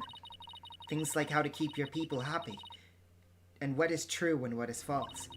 And most importantly, what role you must play therein. I wonder if I'm even up to the task. But it's no surprise, considering the torrent of painful truths she's had to face.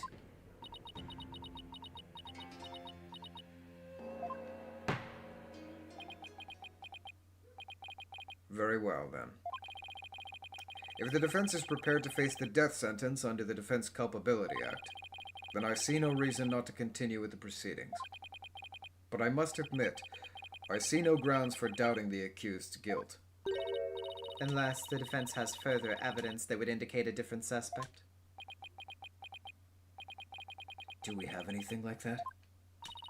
Well, lawyer, do you have any new evidence you'd care to present? Or shall I have the executioner start his preparations? If she thinks I can't do this, she's got another thing coming. But first, I have some serious thinking to do. I'd say that new evidence indicating a different suspect exists. Of course I have some new evidence. Do you now? How very interesting. Why doesn't she sound the least bit concerned? No, I can't let her get to me. I just have to keep pressing forward. This new evidence points to a different suspect. Honeybee with the 10. Further evidence? No, we've never had that. Well, now that you put me on the spot...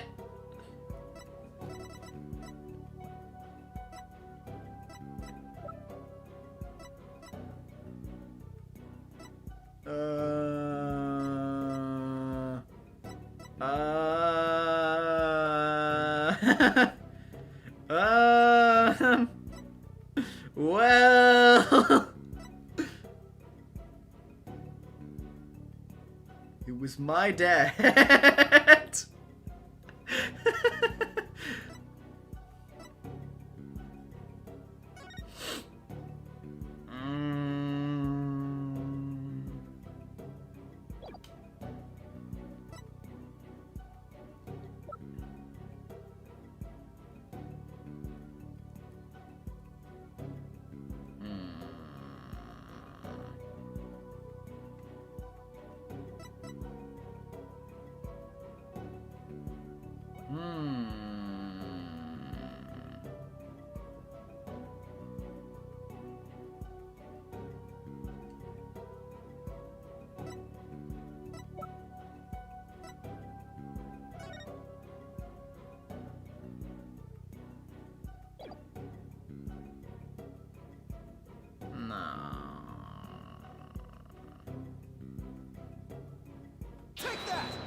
No. You would claim this evidence proves the existence of a different suspect? Wait, that wasn't the reaction I was expecting. Your Eminence, are you saying this piece of evidence doesn't do anything for you? It doesn't do anything for you, what do you mean? It would appear to me that you chose that evidence at random. In the vain hope you would learn something from my reaction. Is that not correct? Your Majesty. For shame. Sorry, time to rethink that one. Okay, yeah, so it takes you back to this choice, too. So, out of curiosity... Such evidence does not exist. Just as I thought. I was so hoping you'd present meaningless evidence and allow me to claim your head. Glad I didn't walk headfirst into that one, then. I mean, you did, but okay. So what now, Apollo? Well, unless we can prove that Nana killed Inga, this trial's over. So are we. Yeah, I figured that there was a possibility that we just had to do that, so I wasn't gonna get stun-locked in the same loop again like I did that one time in Dual Destinies. Isn't there still a way to get the proof we need, even without evidence? You know, a key means of obtaining testimony here in Khura'in? Wait, are you actually suggesting? It certainly won't be easy, but it's worth a try. Your Majesty, a crucial step in uncovering the truth behind this case is yet to be taken in this trial, but I'm positive that I can back up our claim with this one step. You mean you'll be able to prove that Nana killed Justice Minister Inga? And just how do you propose to do that? With the help of a certain someone. You need help? From someone? Well, I can't imagine who it could be. But I suppose I must ask. Whose help do you need to uncover the truth? Yeah, you know they're not gonna give it to Athena. You know that. Take that! But that is... Me? Here in Khura'in, legal proceedings include the viewing of the victim's final moments. But that requires your benevolence's help. Such information is just as vital as any other piece of conclusive evidence. If you're right about this, Rafa's power should enable her to see the very moment Nana stabbed Inga. It'll be hard to watch your father's murder, but it's the only way to uncover the truth. Your benevolence, We need you and your power. You need me. Objection! Wretched simpleton, did you not see what ensued in the previous attempt? You would only succeed in wasting more time. Or is it your goal to make her collapse again? Objection! The princess said she was prepared earlier. Besides, it's her duty as royal priestess. I'd say it's all up to her now. Am I prepared? Prepared to fulfill my duty? Isn't a divination seance required at all trials anyway? If so, I imagine there'd be a problem with handing down a verdict without one. Indeed. It would be problematic. Under Corione's laws, seance must be conducted before a verdict can be rendered. Such insolence! Yikes! Must you try my patience so? If I must dispense even with that vexing law, then dispense with it I shall. As ruling sovereign of Khura'in, I proclaim the following.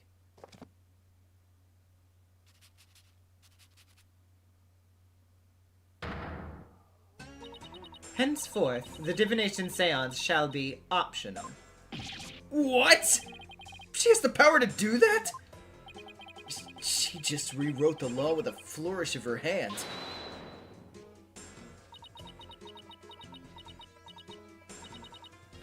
Mother, I do not wish for the trial to end like this. It is as the defense said. I must not neglect my duty simply because I am afraid. I shall go through with it this time. I will conduct the seance once more. Such insolence! Rafa, do not be fooled by his lawyerly guile.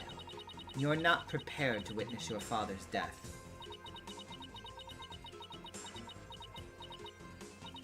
But Hornhead needs my help.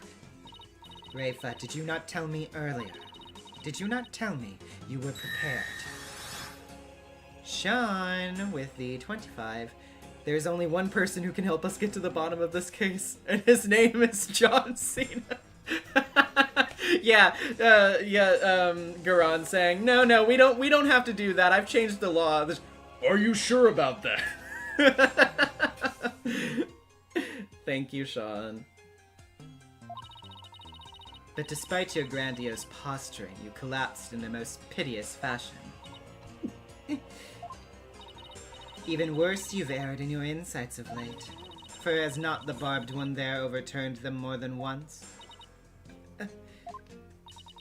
You cannot be trusted to keep your word, nor can you reveal the truth through your insights. So I say to you, be gone! This sacred hall of justice has no need for such a worthless royal priestess. Worthless? Wow. How could she say that to her own daughter? So, Mother, you think me worthless? Objection! Her benevolence says she can do it, doesn't she? So I don't see why you have to condemn her before she's even made the attempt.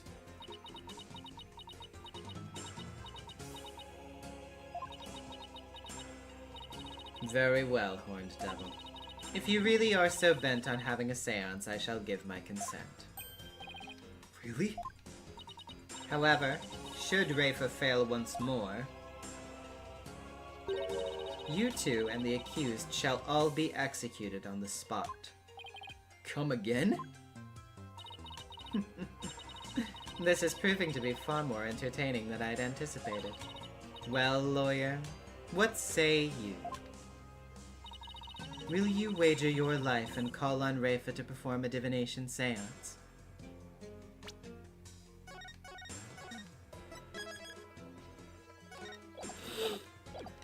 I mean, I hate to ask her to do it, but also, please stick it to this fucking crone witch, Rafa, my goat, please. Do it, girl. I don't think you're worthless, Your Benevolence. Far from it, in fact. If you say you can do it, then I believe in you! Hornhead? I do not understand. If I fail, you'll be put to death. I know you collapsed during your previous attempt.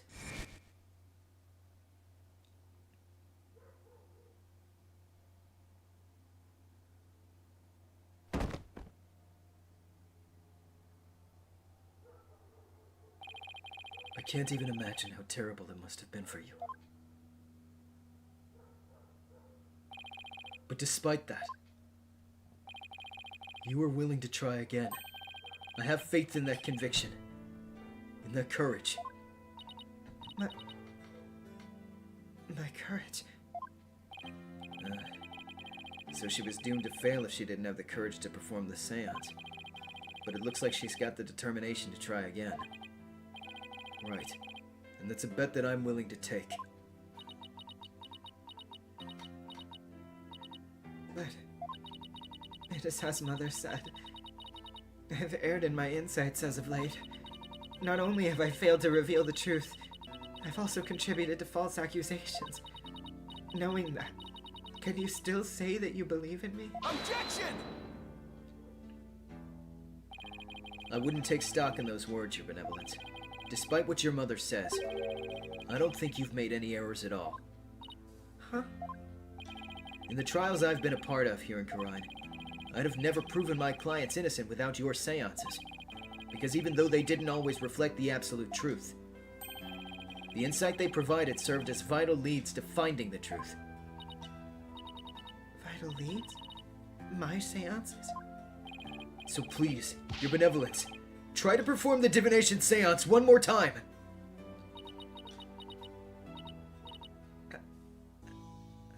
Objection!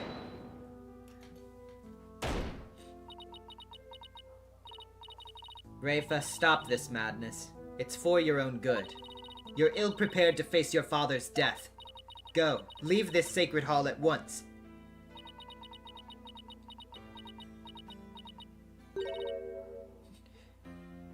No. What did you say? I said no, Mother! For I am the royal priestess of Karine! I have no need for you now! Even if you do not need me, Mother. Hornhead in this Hall of Justice do!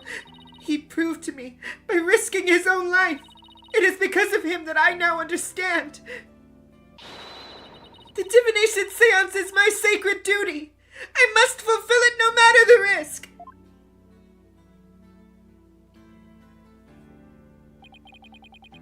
Your Benevolence. Mother taught me that the divination seance was a mirror reflecting naught but the truth. But I began to have my doubts after Barbed had disproved the insights it offered. And now, I don't even know who or what to trust anymore. Father, Mother, even Nana. I had believed in them above all others. But I finally know now. I know in what I can trust.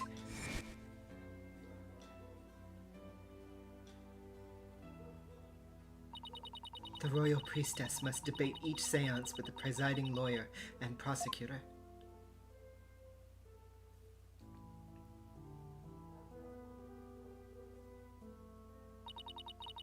So that it can be interpreted properly. That is how I believe trials here in Karine should function. Therefore, the Hall of Justice needs me. It is my power that leads trials towards the truth. That is my sacred duty, and I will never shirk from it again. That right there, Your Benevolence, is the product of what you've learned in your struggle so far. The truth that you realized with your own strength. As my sacred duty, I must ensure that it is fulfilled. I must have the courage and resolve to see it through. Yeah, with all due respect, I've heard the volume thing again and again. That I've said again and again that there's not really much I can do about it. I apologize, but again, it is what it is. Your Eminence, the royal priestess says she will conduct the divination seance. I see no grounds for you to forbid it. Unless, of course, you're worried that it might reveal something you find inconvenient.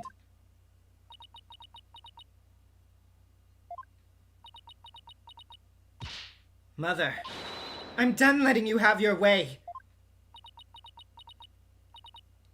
Rafa, you would actually rebel against me, your mother and queen? Though I'm scared to see my father's death. I must face my fear. That is what Hornhead has taught me here today. Rafa. I am the royal priestess Rafa Padma Kurain. And I am prepared to face my father's death.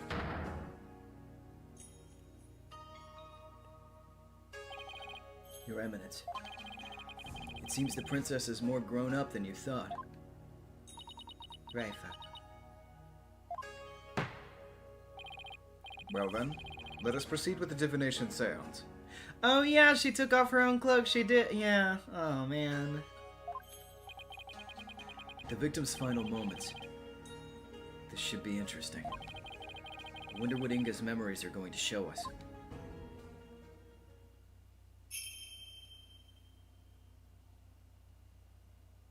O Holy Mother, we hold this divination seance in I mean, your name. to be fair to her English voice actress, she is a good actress. You never know how much context they're actually giving the actors here, especially with a game that has such scarce voice acting to begin with. Let the eyes of everyone here be clear, and our ears be unstopped. O dance of devotion, guide the victim's soul to me, so that we may receive their final memories in the pool of souls.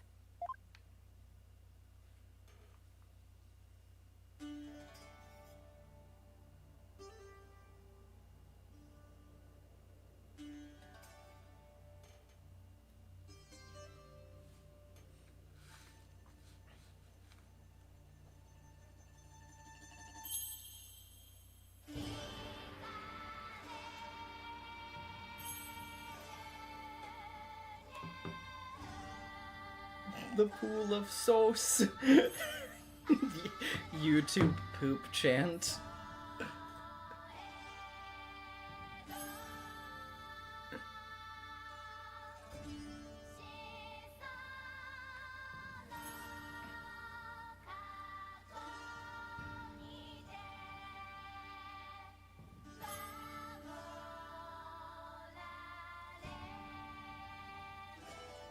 All right. Well, let's give this one more shot.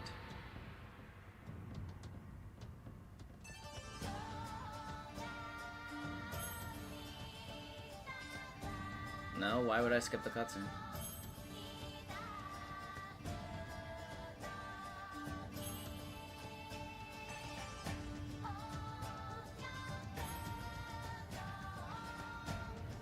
If they decided to show it again, then I will watch it again.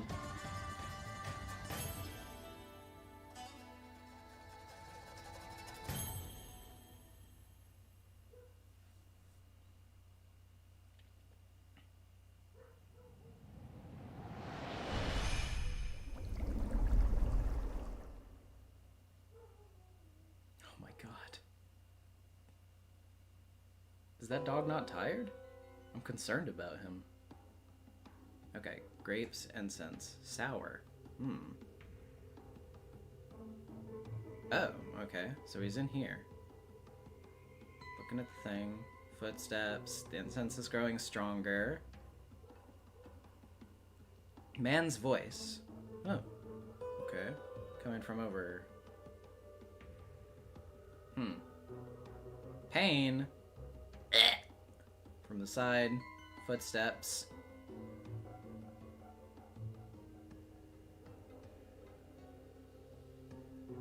What the fuck is going on with your face? What's wrong with your face? Explosion? Laughter? What?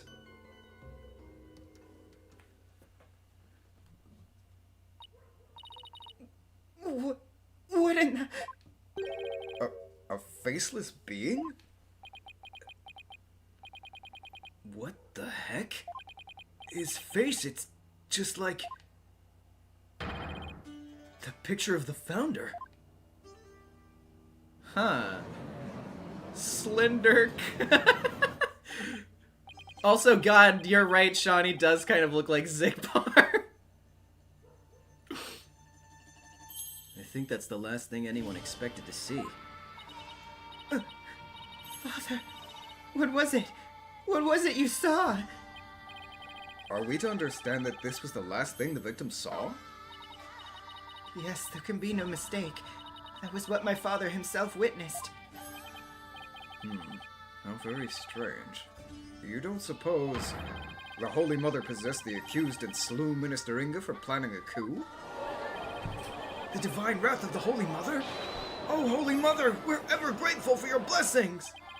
Talk about a sharp left turn into the Twilight Zone. Or the Twilight Realm. You know, there's one thing in there that caught my attention.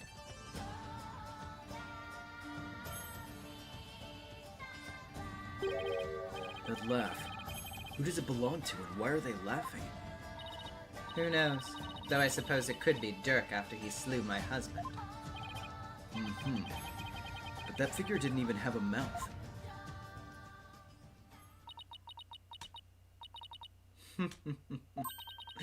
I think we're done here, lawyer.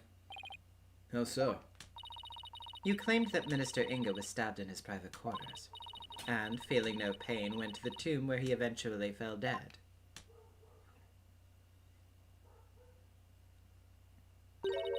But this seance vision proves he was stabbed in the tomb and felt great pain, no less.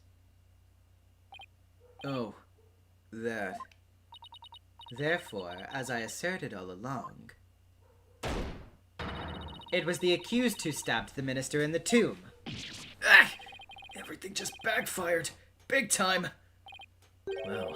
Karan has the devil's own luck, doesn't she? Now then, I shall give voice to the soul of the deceased. Listen well and heed these words.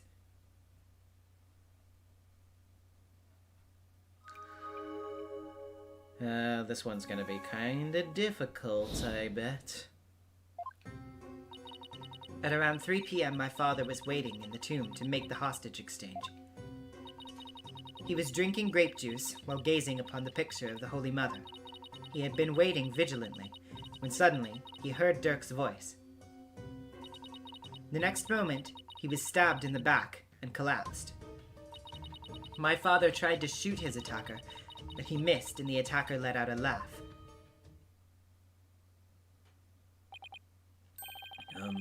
So what now, Mr. Wright? It's up to us to knock holes in Rafa's interpretations of Inga's memories. In other words, we need to prove that her understanding of them could be mistaken. Okay, I'll give it a try. Okay. He's drinking grape juice and gazing upon the picture of the Holy Mother. Vigilantly when he heard Dirk's voice. Next moment he was stabbed in the back, collapsed. My father tried to shoot his attacker, but he missed and the attacker let out a laugh. Okay, so immediately the thing that kind of comes to my mind is I believe we found that bullet near that that broken statue, right?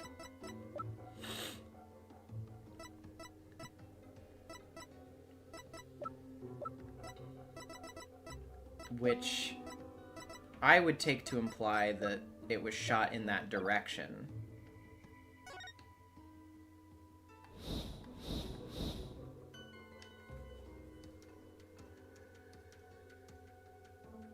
But when he points the gun here, it's very clearly not in that direction.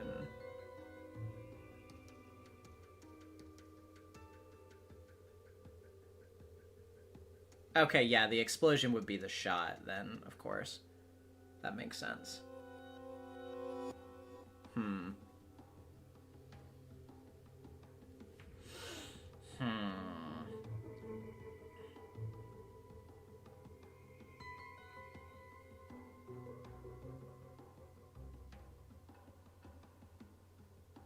Watch this over again.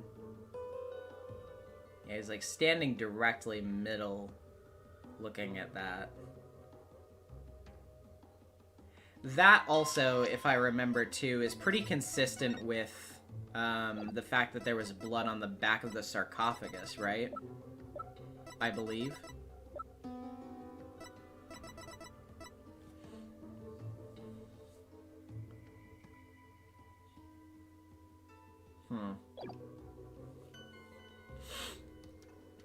I feel like it's weird they describe the explosion as a gunshot as an explosion. I mean, I don't know. It's like, it's right up in his face. It's like, it's the explosion of gunfire. I don't really see anything that's too strange about that, personally.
There's nothing wrong with that.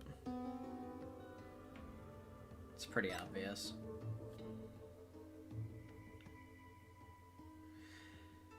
I mean, yeah, I guess though, like, as far as suspicious statements, that seems like the only one that could be suspicious, at least in terms of how it's phrased. More so because his eyes close before you actually see the gun fire.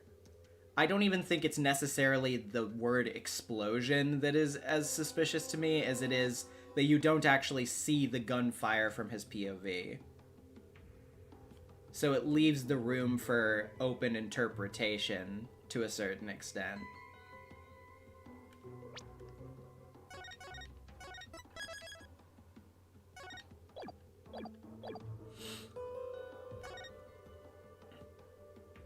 It kind of makes sense for Rafa not to know what wine it... She's 14! Just because she can't drink wine doesn't mean she wouldn't know what wine is. I don't think she's that young. I knew what wine was when I was 14 years old. Objection!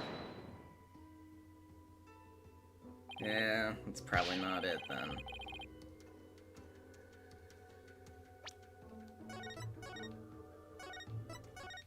Huh.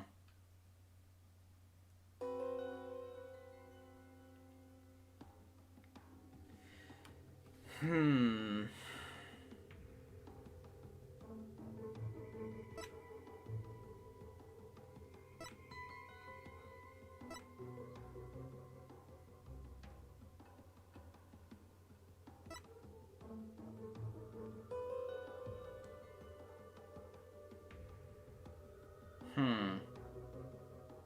Around 3 p.m., my father was looking to my hostage exchange.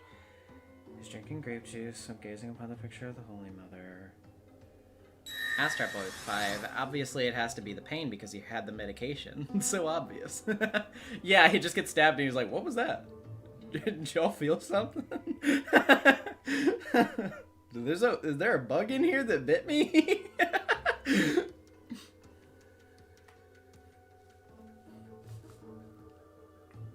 Let's see.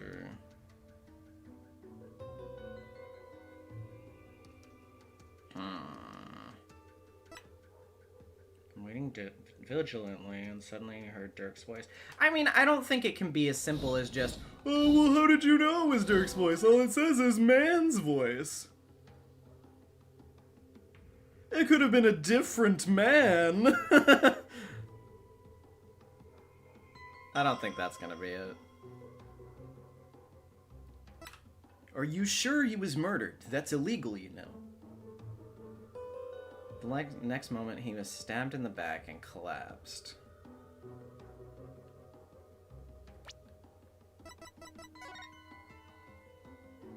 Yeah.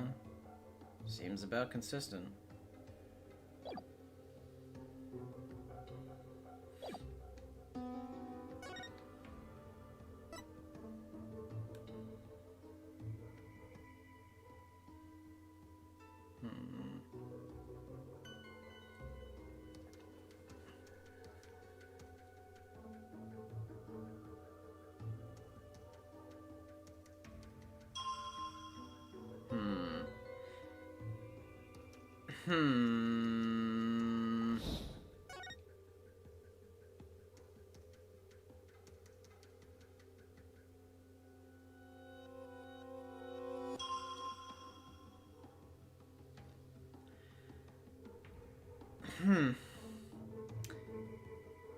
You know, this...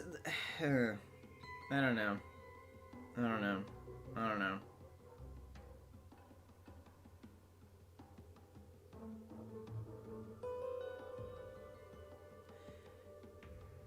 Oh, yeah.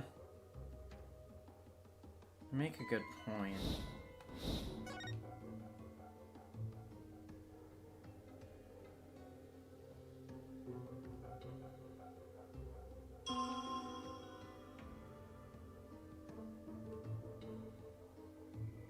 Because that's... interesting. The pain is angled in the lower left there. But yeah, if you look at the picture, it is sort of in the middle of his back there. I don't know if that's too tiny of a detail for it to matter or not, but it is interesting.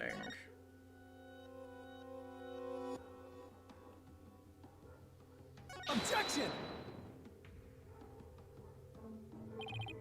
No.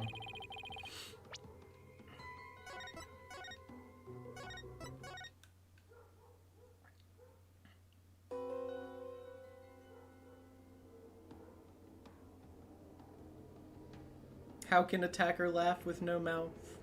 Yes, of course. Also, it said man's voice before. Why does it not say man's laughter?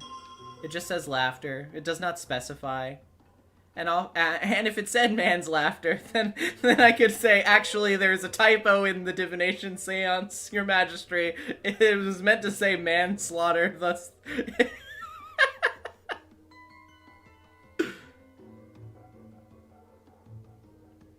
How come dog barking doesn't show up as a sensation? Obviously, yeah.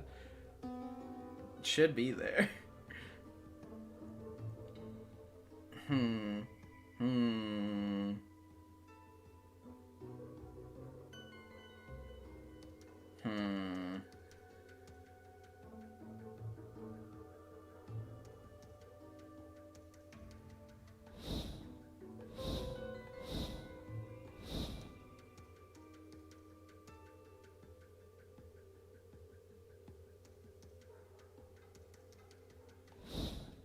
Yeah, this one's real tricky. 3 p.m.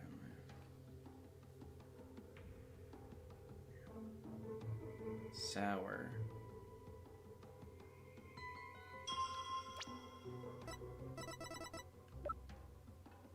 That can't be. It was supposed to be yummy.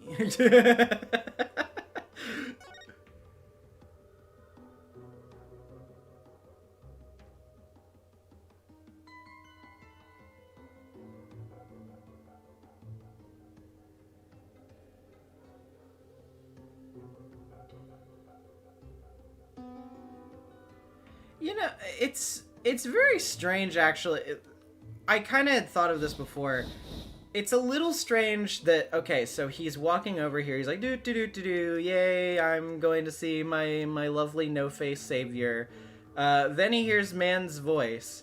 But he's just, like, chilling. He's like, I don't hear that. You guys hear anything? I'm just looking at this great photo, this great picture. Oh my god! Like, why does it... If there was a stranger walking in and, like, talking, then why doesn't he react at all? You hear man's voice and he's just like, I don't figure I want to look at that. I don't think I need to... Oh. Oops, I was stabbed. Yeah, especially the stranger he's waiting for. Yeah, exactly. Especially if it's... Yeah. So that seems strange to me.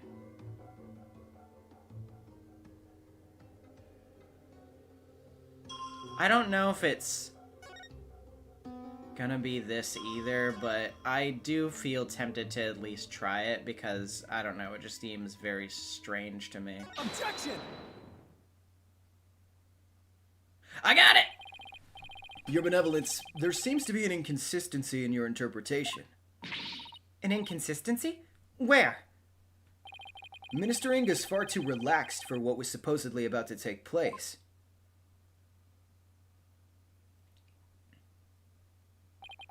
When he heard the voice you claim is Dirk's, he didn't seem the least bit alarmed. He just kept looking at the picture of the founder. That's strange, right? He was waiting for Dirk to arrive with the founder's orb. But when he heard that voice, he didn't even turn to look. Don't you think he would have been worried about being attacked from behind? Then whose voice was it? It was likely someone whose presence wouldn't have alarmed him. Someone like a friend. Objection! But there was no third party at the scene of the crime. Therefore, the voice can only have belonged to Dirk. The voice of a third party who wasn't there in the tomb.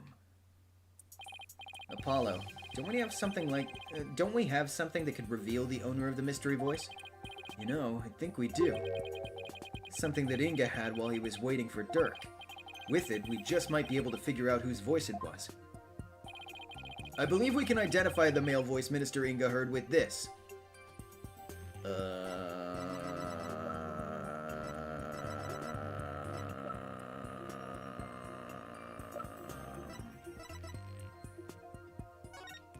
Oh, yeah. Yeah. Yeah, perhaps. Take that! That's my father's. I know this must be hard for you, but could you please look at this photo? There's something here that can point us toward the identity of the voice. This is the real source of the man's voice. This knife, which was possessed. Your Honor, it was the dream phone. It was the same one that got bored James and his friends. A cell phone? Right. I believe that the voice the minister heard was of a call on this cell phone. I see. Well, that certainly makes sense.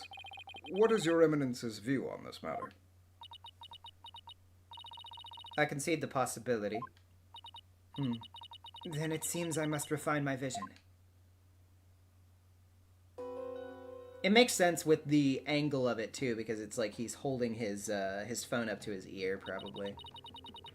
It appears that the voice belonged to one of my father's subordinates.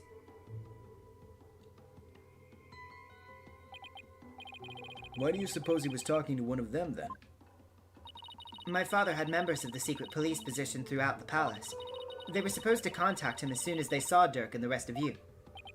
Okay, now we're getting somewhere. Your benevolence, I believe you have an insight to revise. I know, Barbed Head. Don't presume to tell me how to do my duty.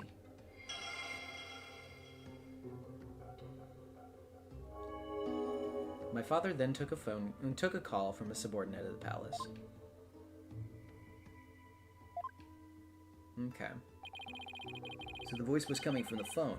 That's good to know. But there might have been other sounds coming from the phone.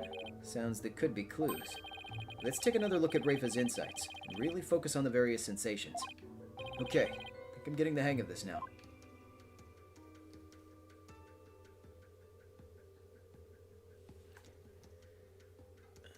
Okay. So let's watch this over again.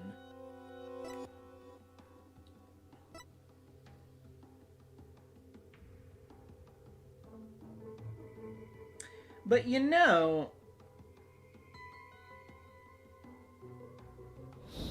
he took a call, but, well, I guess his phone could have been on vibrate or something. But his phone doesn't ring. There's no mention of a phone ringing before this point. It's just he gets up, he walks on over, you hear footsteps. Then he already hears his voice. There's no mention of a phone ringing.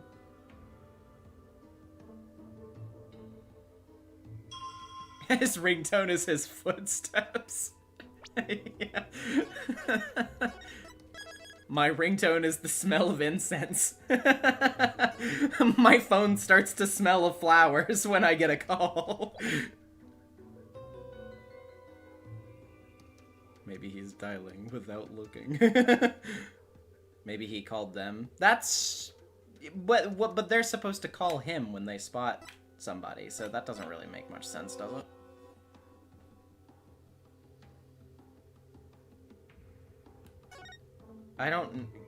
But you can't really point out a lack of sound either. Unless you just point out the voice again, but I kind of doubt it. I mean, I'll try it just in case, but I kind of doubt that that's Objection! it. No, it's not that. Okay. So, yeah, let's just watch it through. Let's just be patient. Let's just watch the whole thing.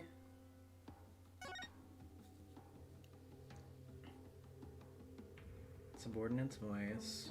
Okay.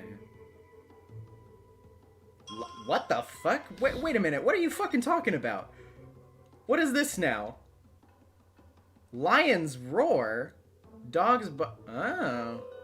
Pain. Footsteps.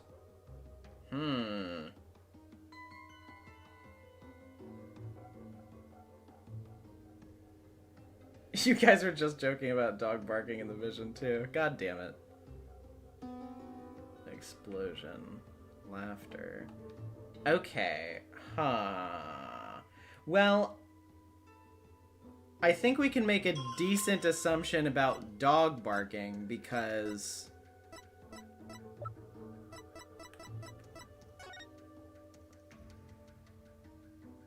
Yeah.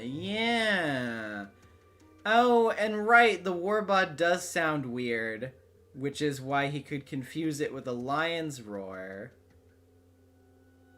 And that was around 2 p.m., which is earlier than his murder is supposed to have happened. Or thought to have happened.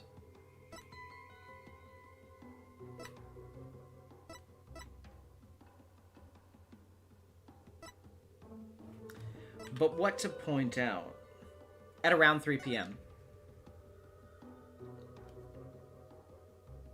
Okay. So, wait for the lion's roar, dog's bark. Okay. Yeah, there's no reason you should have been hearing a dog's bark at 3 p.m. Objection!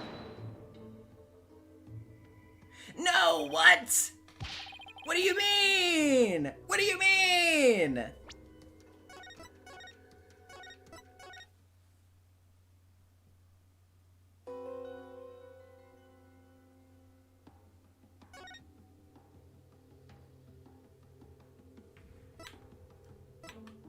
What the fuck?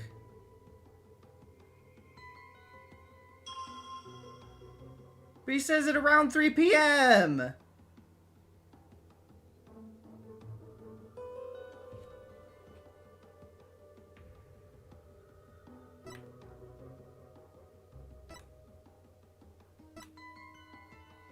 I mean, though, to be fair, there is also, yeah, because this happened at, the bazaar.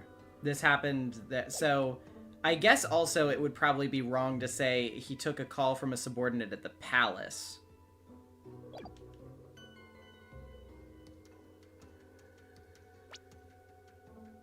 Now I don't know if it's going to be the dog's bark or the lion's roar, but either one of those should probably... Objection!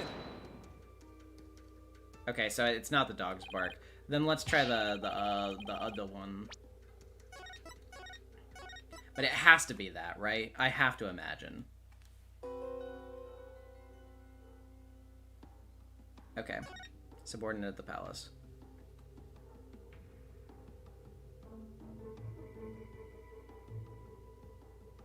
Lion's roar. Okay. Objection! Thank you. I hate to break it to you, your benevolence, but you misinterpreted something again. What do you mean? Again? Smooth move, Apollo. Think you just hurt her feelings. She may put on a brave face, but she feels more than she lets on. Let me rephrase that, your benevolence. Your interpretation of your father's phone call to his subordinate at the palace is inconsistent with his final memory.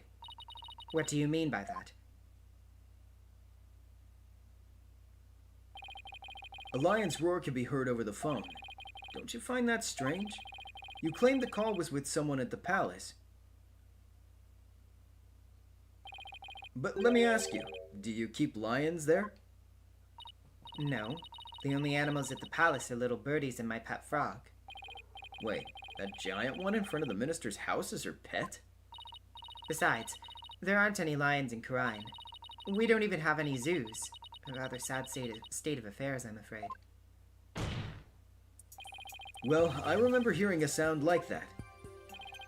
The lion's roar coming from the phone is actually from something hanging out in the bazaar. Isn't that the cry of the warbot over in the bazaar? Your benevolence, do you think you can clarify the voice for me? Hi, Kiko. Hope you're having a good one. Very well. I will now attempt to further refine my vision.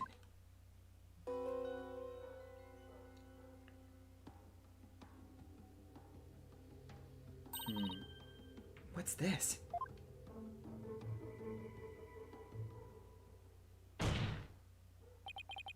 Just as I suspected.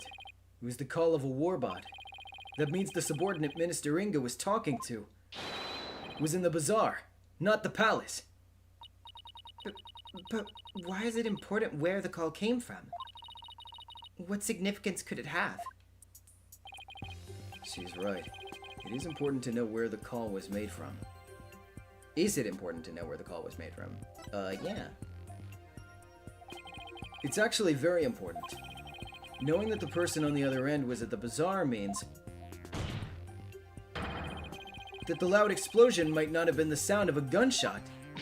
But I can think of no other item that makes such a noise in the area. Go ahead, Apollo. Tell her.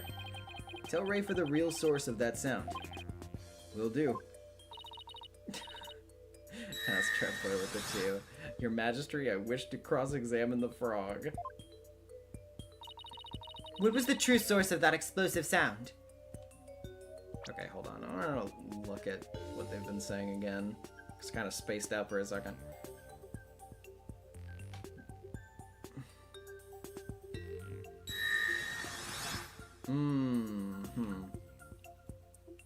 Honeybee with the 10. Do you think Rafa has tried to kiss that frog?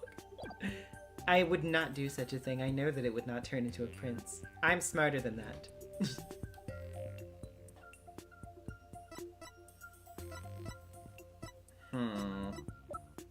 Oh, yeah. Oh, shit. What would I use to prove that, though? What piece of evidence? Yes! Take that! What is that? It's all be your guide's statement. In it, he claims that Dat's a rebel threw a firecracker at him while he was at the bazaar. Okay, by the way, thankfully I didn't see it in the chat while I was thinking about that, but don't just say the answer in the chat, please.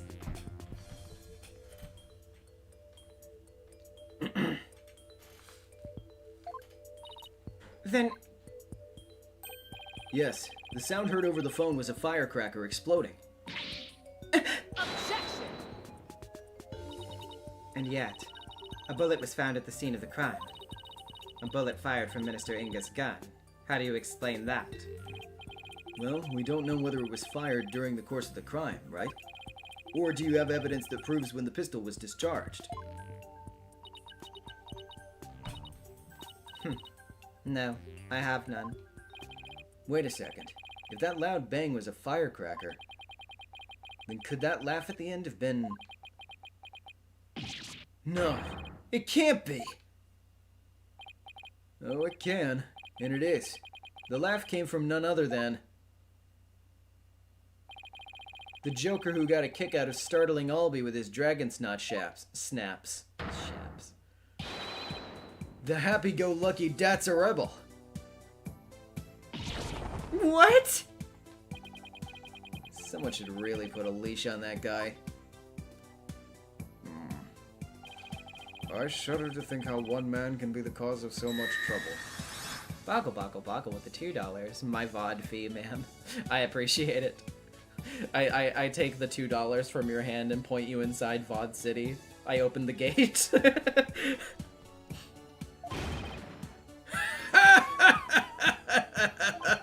Hey there, AJ, PW. Y'all can thank me later. No one asked for your commentary, Mr. Rebel. Your benevolence, do you need to revise your insight? It would appear so.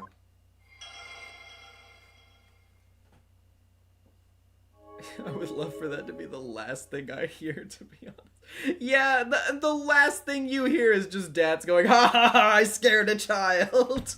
And you're like, oh, what a fucking dickhead. And then you collapse and die.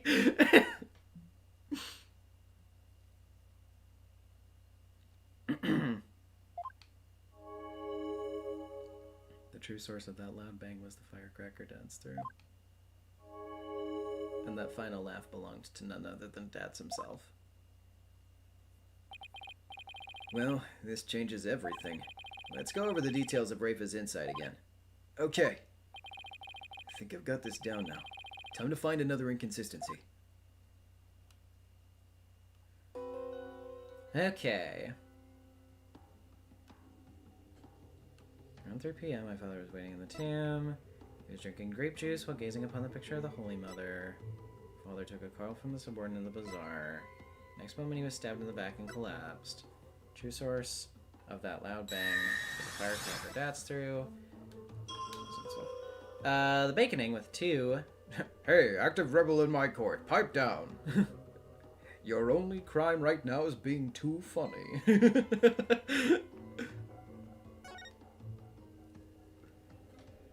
Robots cry. Dogs bark. Pain. Footsteps.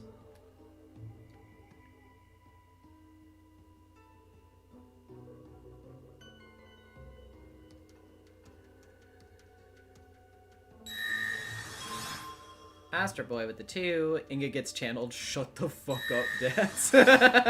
And Honeybee with the 25. I literally wanted to add, why are we not arresting this guy? Yeah, good. Yeah, well, you know, just yeah, we'll get to him later.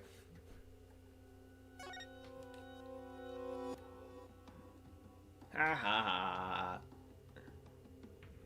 Huh. Okay.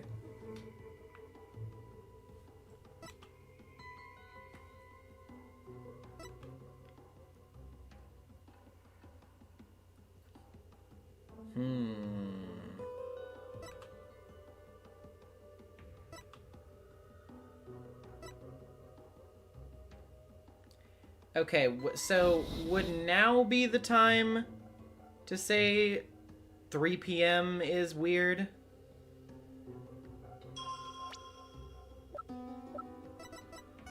Because this says it around 2 p.m.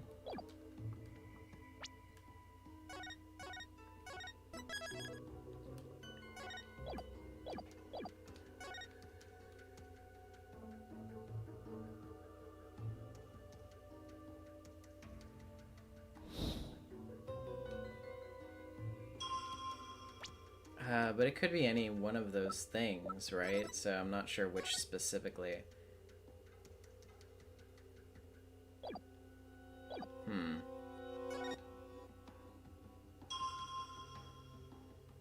I mean, yeah, I guess it could be any one of those things, but we'll see. Objection!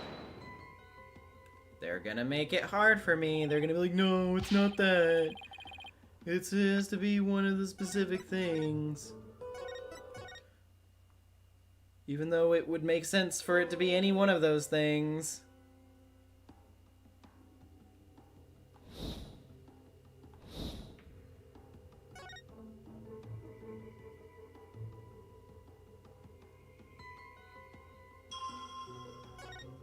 I guess it's like, oh, that's not specific enough or whatever.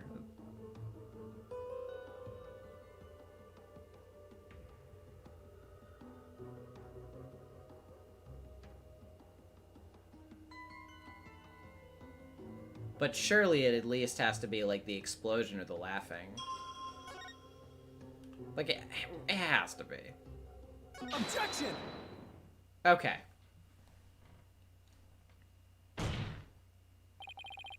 Your Benevolence, there's a glaring problem with this insight. There is? You stated that the murder happened at around 3 p.m., which is right around the time my client arrived on the scene. However, now that we know what the source of the loud bang is, your insight conflicts with a certain piece of evidence. I suppose I have to ask the obvious here. What evidence conflicts with the claim that the murder occurred at 3 p.m.? It's this. Take that! All be your guide's statement? Again?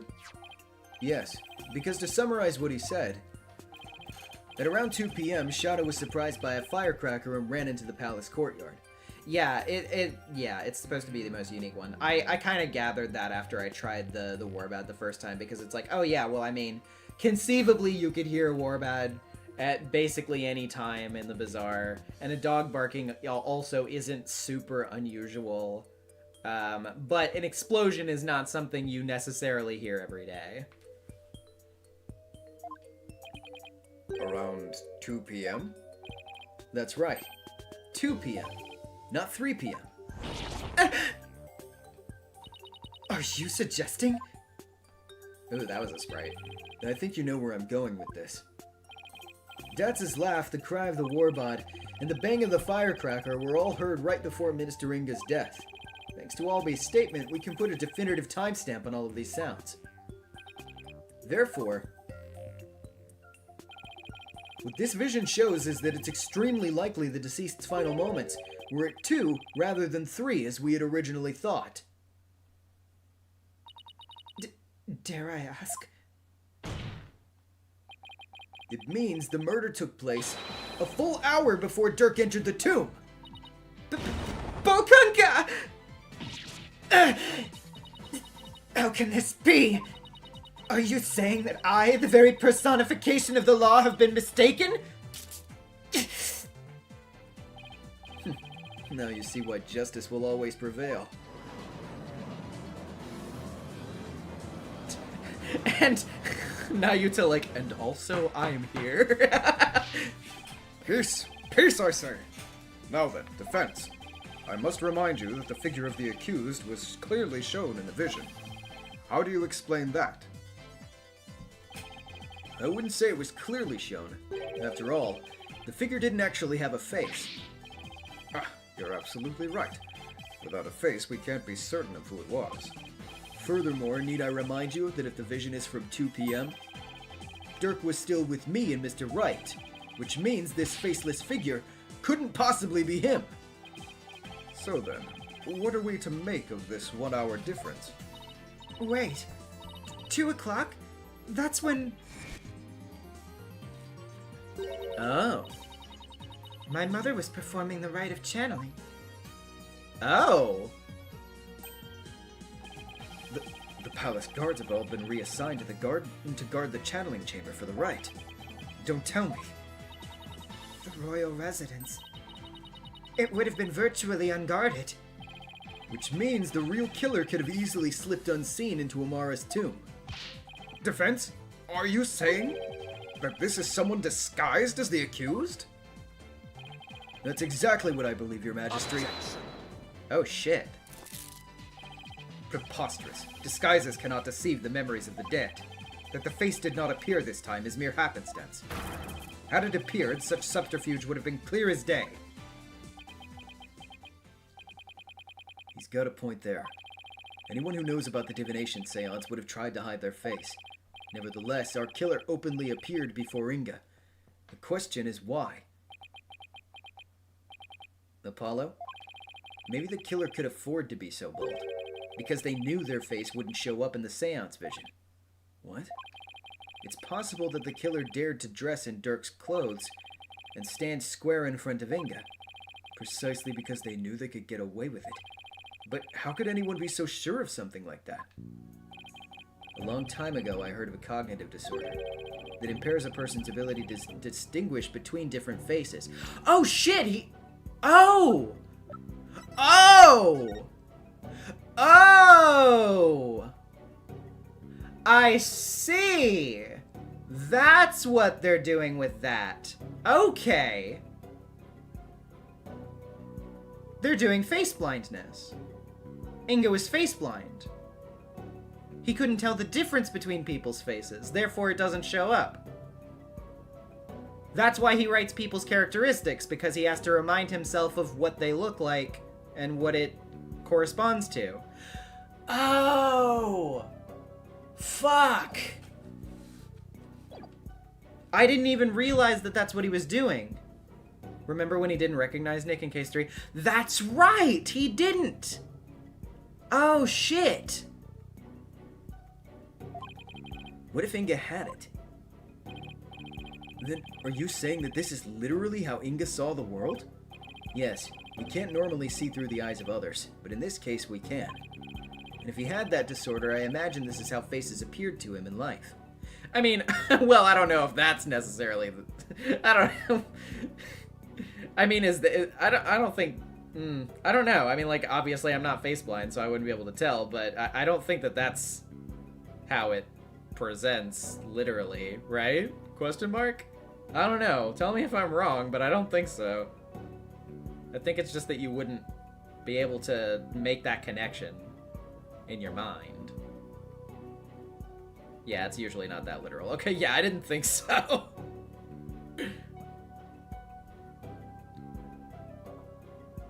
Anyway, it's whatever though. It's, you know, for the sake of presentation, I suppose.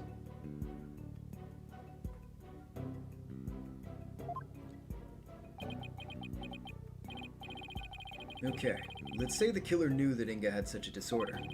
They could definitely use it to pin the crime on Dirk. But if you're wondering about how to prove that Inga had it, you already have what you need. Really? It's not literally that way, but it's represented that way because Holy Mother and stuff. Yeah. You know, yeah, now that you point that out, that is, yeah, that's also a fair point. Well, defense, do you have anything to show to this court?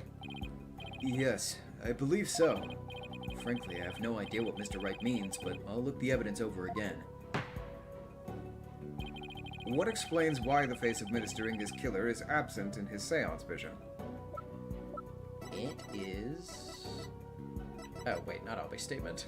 It's Albie's statement, once again. No. Take that! A notepad? I prefer to use WordPad myself, but then Windows got rid of it. Fucking bastards. Yes, it was found in Minister Inga's room, and it holds the answer we're looking for. As you can see, it's filled with detailed notes on various individuals. what kind of clothes they wear, hairstyles, and other discerning physical characteristics. And this is connected to the faceless nature of the killer. Tell me to switch to Linux one more goddamn time, I swear to... And this is connected to the faceless nature of the killer. How? The vision we saw was exactly what Minister Inga saw with his own eyes. It is who he saw his killer as a person without a face. It is he who saw his killer as a person without a face. In fact, this is how he normally saw everyone around him. What's this? I believe Minister Inga had a disorder that prevented him from recognizing faces. It would explain the faceless being. And why he needed a notepad full of people's physical characteristics. Now that I think about it, my father was always terrible at remembering people. By simply changing my hairstyle, he'd fail to recognize even me. Your Eminence, you knew that your husband had such a disorder, didn't you?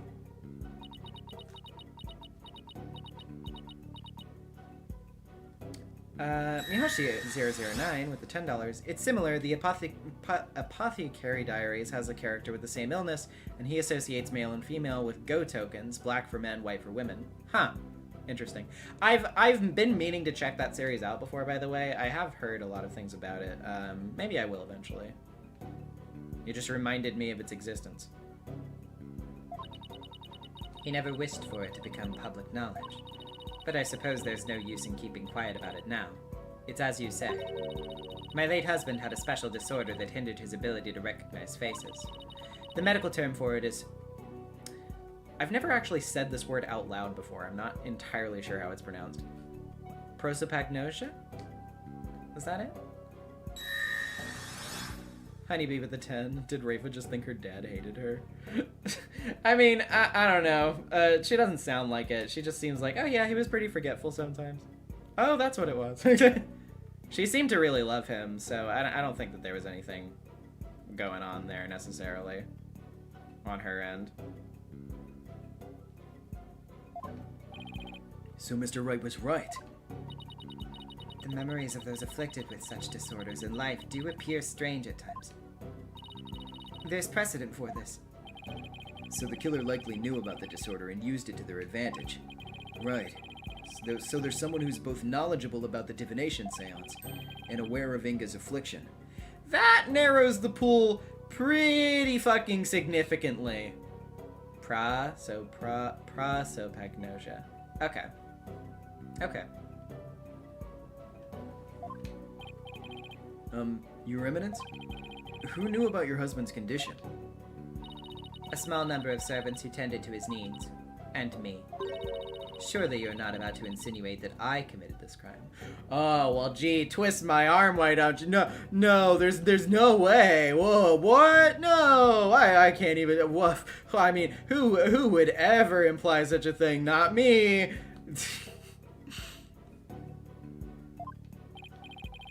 Oh no, Your Eminence. Still, could she have done it? Garan has an alibi, remember? Oh, right. She was conducting the rite of channeling at 2 p.m.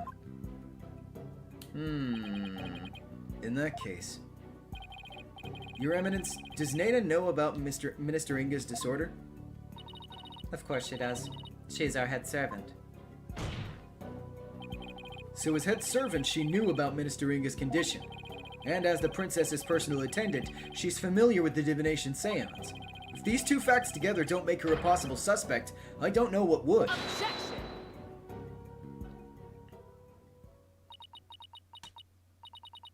You witless lawyer.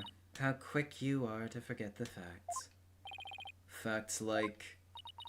When Inga was last seen alive, you claim he was slain at 2, yet that is impossible. For Rafa saw him at 2:30.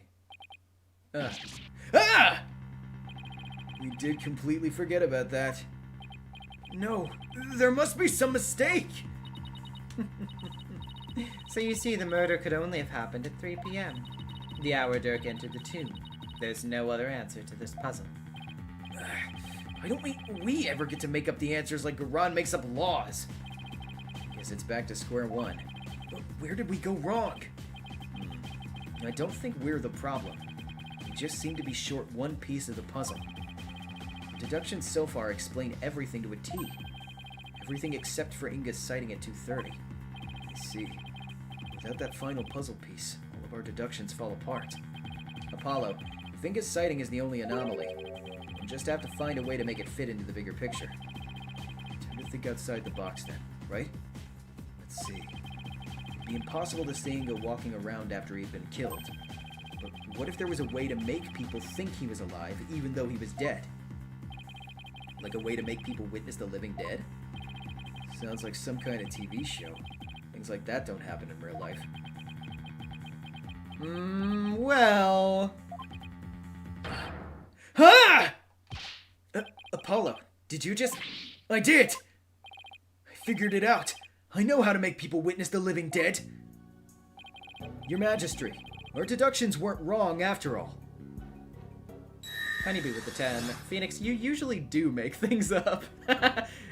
What? No, I would never do that. And also, by the way, did you know that your TV is powered by little gremlins on the inside? Every time you're not looking, they're in there, using magic to make the TV's picture appear. Then when you look inside of it, they run away. I left the room. Gremlins inside of my room replace my computer piece by piece. All of the pieces are identical. I come back. It's not my computer anymore. I don't know how they're doing it.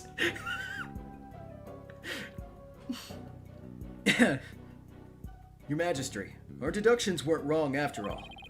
Despite Minister Inga being murdered at 2 p.m., he was seen heading into the tomb at 2:30. And I'll tell you how. I certainly hope you will. Because I have no idea what you're talking about. Oh, come on now. Who was eating the computer pieces? Me, Jane. I was doing it. I'm so full of computer pieces.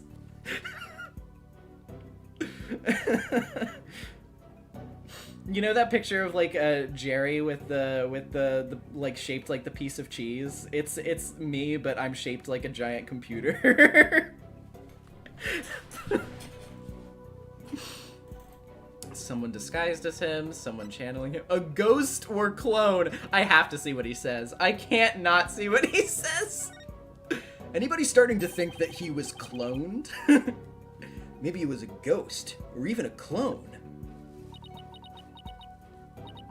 Your Majesty, I fear the poor lawyer must be feeling ill in his tiny horned head. We should summon an ambulance before it's too late. Agreed, Your Benevolence. Hold it! Can't anyone take a joke in this country? It was a joke, was it? For shame, you had me truly worried there for a moment. I'm fine, and I'm done joking around. The Minister Inga, her benevolence saw was in fact someone channeling him, yes. It was the deceased being channeled. It's the only way a man who was already dead could have been seen by her benevolence. Channeled, you say? That's right. And there are only 2 people capable of spirit channeling here in Quran. And one of them was locked in a room. Her Eminence Queen Garan and Maya Fey. It's possible that one of them was channeling the minister. It would seem that you are ever bent on making me party to this crime. Prosecutor, what was I doing at 2:30 p.m., the time at which my husband was seen? Eminence. Oh shit, I dropped it off the table again. God fucking damn it. I believe you completed the channeling rite and were having tea with the king of the neighboring realm. There would have been many attendants there too. Nayuta has to keep up with her schedule too? What doesn't she make him do? Then that leaves only Maya. Yeah, it does. Maybe someone was forcing her to use her power toward nefarious ends. The real killer could have been threatening her. That cannot be. So then, Inga's scream. That was probably from when he woke up from being called back to this world. After all, that's when the flow of time would have picked back up for him after he died. So Minister Inga probably leapt to his feet, thinking he'd just had a nightmare. Then, realizing it was almost time for the hostage exchange, he raced off to Amara's tomb, not even realizing he was already dead. That's so fucking crazy. Then, her benevolence really did see a dead man running. I...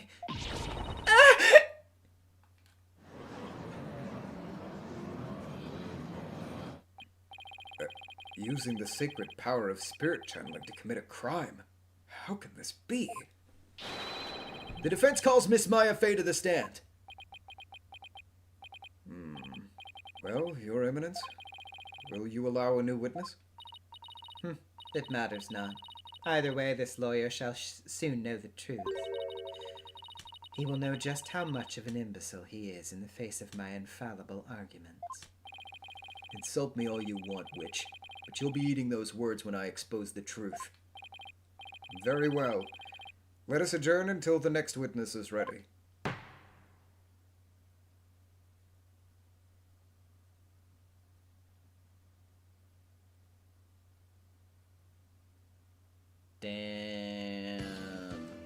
Damn. I'll make you eat those words. Faker, this is the second time you've made this joke in 2 streams consecutively. Should we pause for tonight? I don't know. What do you, for those of you who know the general runtime of this case, do you think we should stop here, or do you think we should wait until a little bit further? Because one way or another, this is really probably going to only be one more stream for this case. I'm going to finish it next time. So, what say you? Vote for here, or we keep going a little bit? Keep going for a bit? If you have time, you should keep going. Okay, let's do a little bit more then.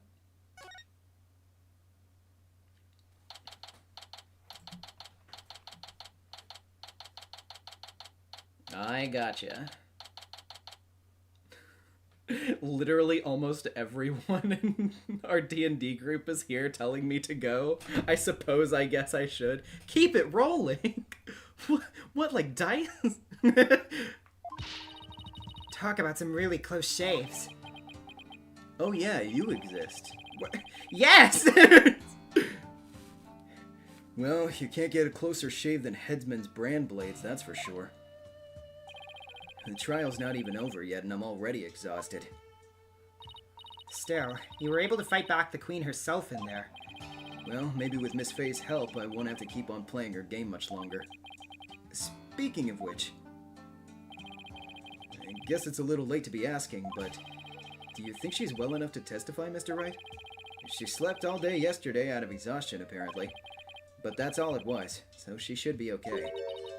Barbed head. Horn head. Oh, hello, Your Benevolence. Princess Rafa. You were really impressive in there. I am the royal priestess Rafa Padma Kurain. And I am prepared to face my father's death. Are you opening a soda in the middle of my flashback? Be for fucking real? Sorry, I'm thirsty, Jesus.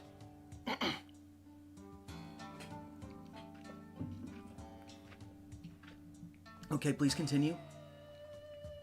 Fucking insensitive dickhead.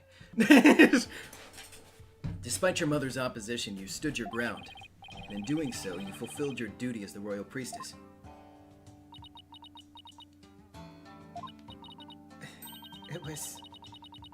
It was all thanks to you and your friends. Your belief in me gave me the courage to follow my path. So, you have my gratitude. Oh, don't mention it. I know. I shall thank you with a gift. What would you like? A cow? A horse? Or perhaps I shall reward your efforts with a royal shoulder massage. Oh, that's okay, Your Benevolence. Your gratitude's more than enough, thanks. But I thought you Americans liked massages. My technique was highly praised by my father, I'll have you know. You still have another checkpoint after this one, so better to make what progress you can today so you don't have too much next time. Fair enough. Fair enough. Hey you, lawyers, where's the accused? Dirk? That's a good question. I blew it up big time, AJ. That? Shut up, you! What's going on? This scoundrel tried to escape with the accused. What? We were able to nab him, but the accused is nowhere to be found. Oh no! Where are you hiding him, you miscreant? I keep telling you, I got no idea where he went. I mean, yeah, we booked it together, but I lost track of him after that. So Dirk's on the lam now? Probably, but who knows? He vanished in the blink of an eye. Instant transmission. Vanished? You want to know something, AJ? Dirk said to me, you can't put Amara in danger. I have to set her free before it's too late. What? Don't tell me he's gone to rescue her. But that's what I am telling you. It's why I helped him escape in the first place. Dad, do you realize what you've done? Well, what's done is done. Still, why'd he choose to go rescue her now? Maybe he didn't want to die with any regrets or something. You know, just in case he ended up on the chopping block.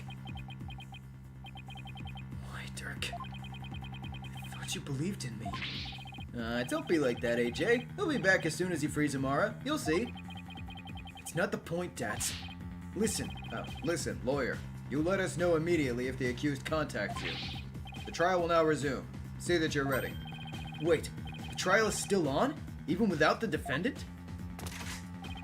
Those were Her Eminence's orders, so you'll return to the courtroom at once. Let's go, Apollo. All we can do is see where the next testimony leads. I wonder if he's also kind of getting a little skittish about his remaining time.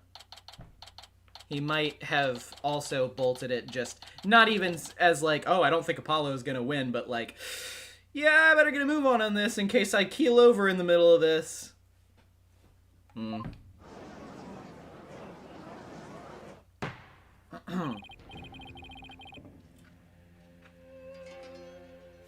then, let us resume the trial at hand. Your Majesty? My client seems to have gone missing. What do you think, Your Eminence? Or should we proceed without the accused? Why not? My royal guard's searching for him as we speak. They shall find him soon enough, for they would not dare to keep me waiting. Yes, but what about the law governing court proceedings? I decided that I made it the fuck up just now. Then I shall simply revise it.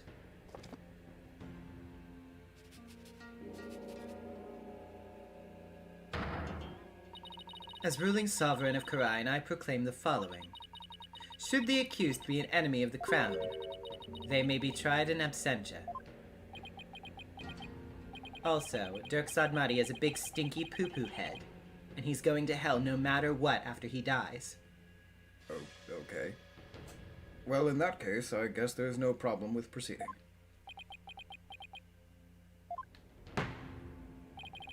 Will the witness, Miss Maya Fey, please approach the stand?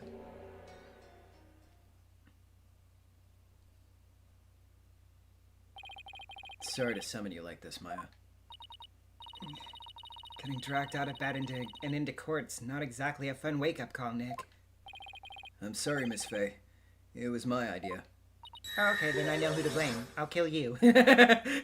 As my first murder of my many deserved murders. Hoshi009 with the $5. When something smells, it's usually a rebel. Arbril pronounced as horrible. Jeez. And you are? Oh, right. I'm Apollo Justice. It's nice to finally meet you. Oh, so you're Apollo. Nick's told me all about you. You're the new guy with the loud voice and a bit of an unreliable streak, right? Between you and me, he told me that you're never gonna get a solo game. I know! God! Unreliable? Well, that was 2 years ago. You've come a long way since then. So, why was I called here anyway? Astro Boy with the 5. Garan. As ruler of Khura'in, I hereby introduce the big, beautiful bill.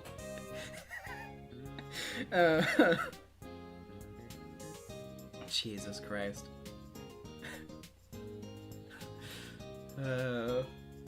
We call this segment Gaming in the Clinton Years. So why was I called here anyway?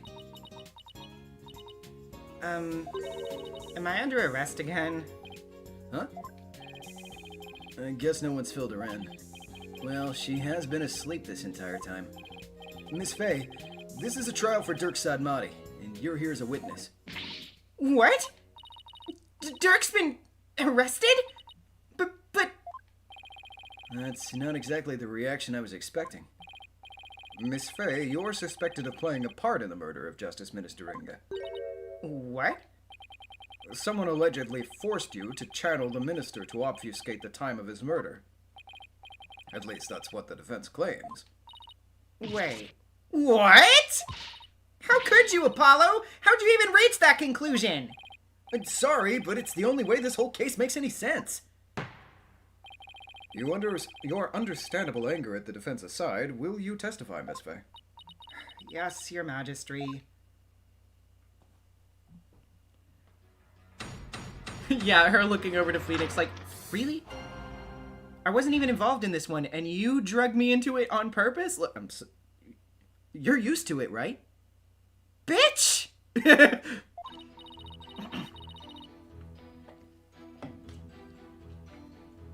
I don't have any idea what's going on, but I know I didn't channel Minister Inga. I didn't even have the chance to do something like that. Besides, I'd never go quietly along with some criminal's plan. Though, I guess there are some things I'd go quietly along with. What does she mean by that? It seems the witness doesn't believe she's ever channeled Justice Minister Inga. And if her words prove to be true, defense, your entire argument becomes moot. You do understand that, don't you? Yes, of course. It doesn't seem like Miss Faye is lying. Apollo, Maya was being awfully secretive about something just now. And I guess I'd better dig a bit and try to get her to open up to me first. Yeah, probably should press through just in case.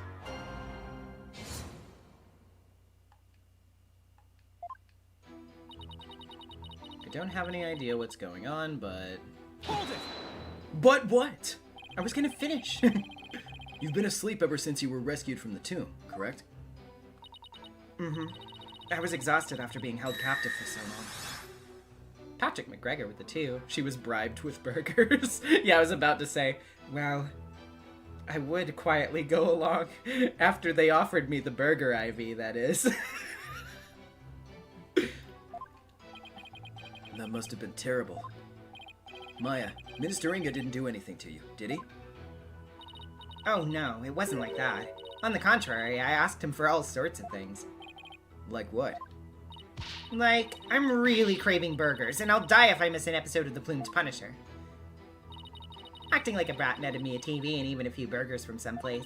He was surprisingly nice to me. Huh? Are you sure we're talking about the same guy here?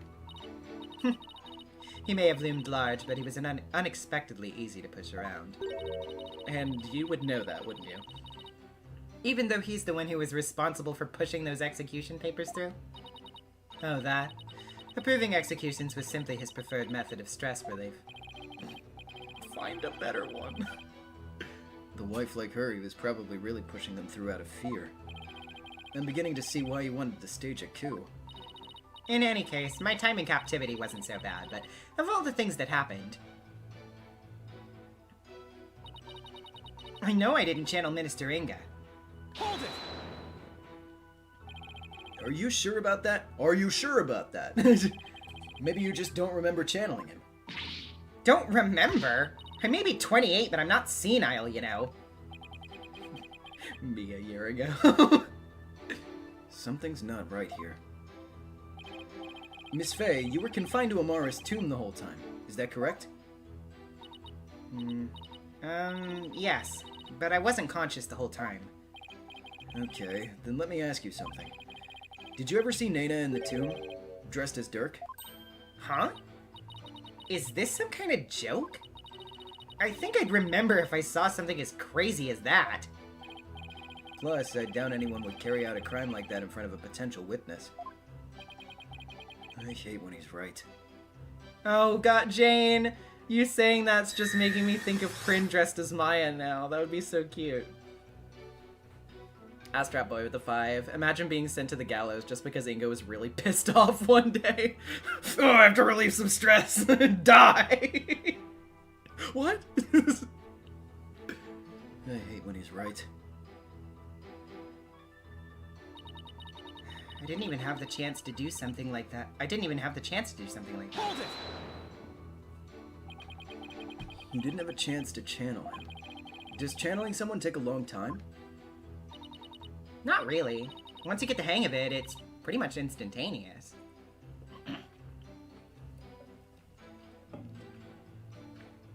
So, you know, you can do it at plot critical moments. When the plot requires that you can't do it, you have to be, you know, out of practice, or your energy's low, or your spiritual power is waning or something.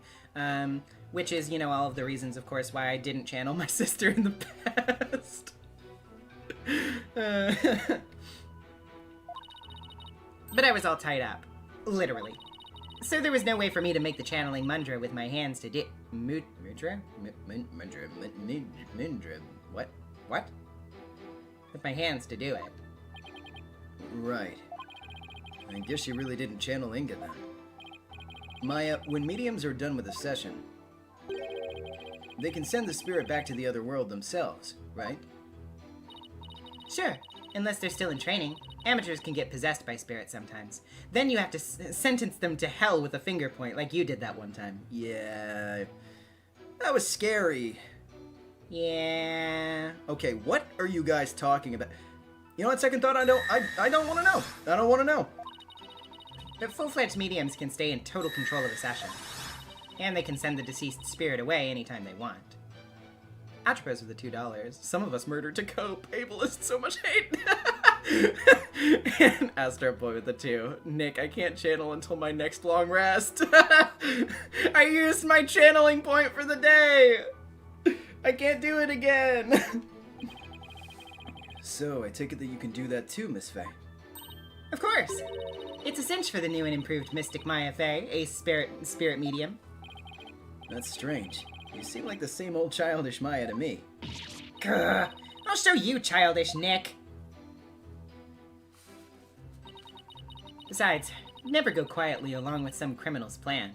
Quick, use a luck point to re-roll channeling. That's literally what happened at the end of Case 2 of Ace Attorney 1.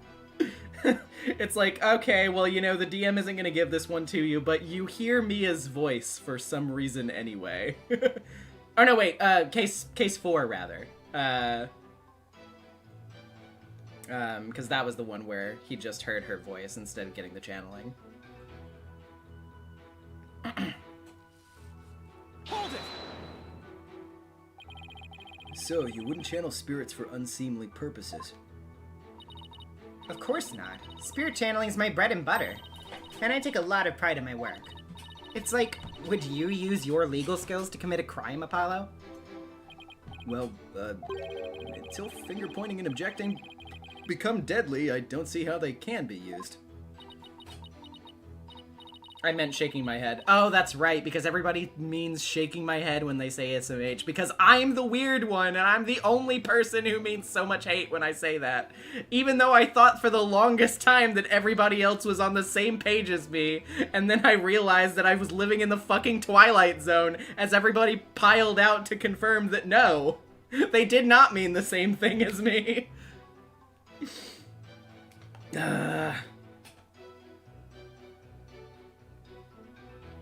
God damn it. Shut up, Gab. Wow, you're a regular Mr. Smarty Pants, just like Nick. Always at the ready with some sarcastic comeback. I think I'll save my many objections for after the trial. Yes, please. Anyway, I'd never go along with something like murder. Though, I guess there are some things I'd go quietly along with. And what might that be? Hold it! It sounds to me like you're trying to hide something, Miss Faye. I would never do that. Didn't anyone teach you about respecting boundaries, Apollo? She's just like, didn't anybody ever tell you to shut up, little man? This is why you're not getting your own game.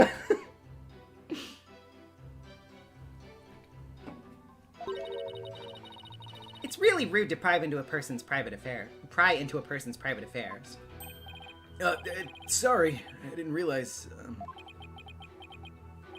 Wait! We're in a court of law! Yeah, I know. Then what was that all about me being rude? I'm just doing my job! So please, just tell me, what exactly are you hiding?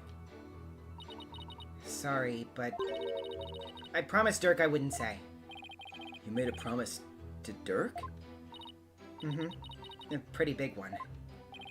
I think this is about all you're gonna get out of her. Yeah. Oh god, it really is another Godot situation. Enough. Oh hey, thank you. I just got a notification that they're sending out my new glasses. Because I broke my fucking glasses the other day. I was just cleaning them and then the arm just pop, snapped off. Very annoying. Apparently there is a local place that repairs glasses though, so hopefully I can get them to look at them. Enough. Oh, Astrapboy with the 5. Apollo just has to check to make sure that affairs haven't changed since the last game, something he's had issues with personally. The witness is denying that she channeled any spirits. Further questioning is pointless. It appears your little fiction has been soundly exposed for what it is. You should listen to her, Apollo. I don't even know why you suspected me in the first place. I mean, you don't have any evidence of me channeling Minister Inga, do you? Oh, evidence, huh? There's no point in even thinking about it, really. I don't use anything special to channel spirits, so there wouldn't be anything left behind. That's true. Just like when she channeled the High Priest, all Maya needs is her own body. If the defense has no evidence to offer, I'll have to end this cross-examination. What now? Even if she doesn't use any special items to do the channeling itself, you'd think there would be something to complete the deception. Is there any proof that Justice Minister Inga was channeled?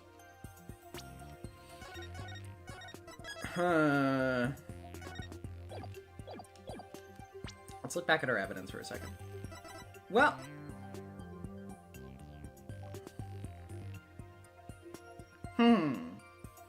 you know, that hasn't come up yet. And I am wondering about it. That's right, my badge. I can't actually think of anything else that might be too... yeah, I don't know. Yes. You bet there is. Really? Well now. You're bluffing, I take it? I'll be fine. That was not an answer. If we're right, there must be some sort of proof to back us up. Time to do some serious thinking, Apollo Justice. Okay, we know that when Rafa saw her father, he wasn't dressed like Miss Faye, right? Right, because if he was, Rafa would have immediately known he was being channeled. So that means he was dressed in his usual suit when Rafa saw him. Good thinking, Apollo. This might be the perfect angle to attack from. Alright, let's have an answer from the defense. What proof do you have that Miss Maya Fey channeled Justice Minister Inga? Take that! Is that a gemstone? That's right. This is the 4th Chaos Emerald. I mean, we found this among the ashes of one of the tomb's incense burners. Does this gemstone ring any bells, Your Eminence? What? What was that doing in the tomb? So you do recognize it. But then, as his wife, how could you not recognize this gemstone button from your husband's jacket? I don't get where you're going with this. Channeling Minister Inga alone wouldn't be enough to fool someone like Princess Rafa, especially if he were wearing your clothes. So you would have had to change into the minister's clothes before channeling him.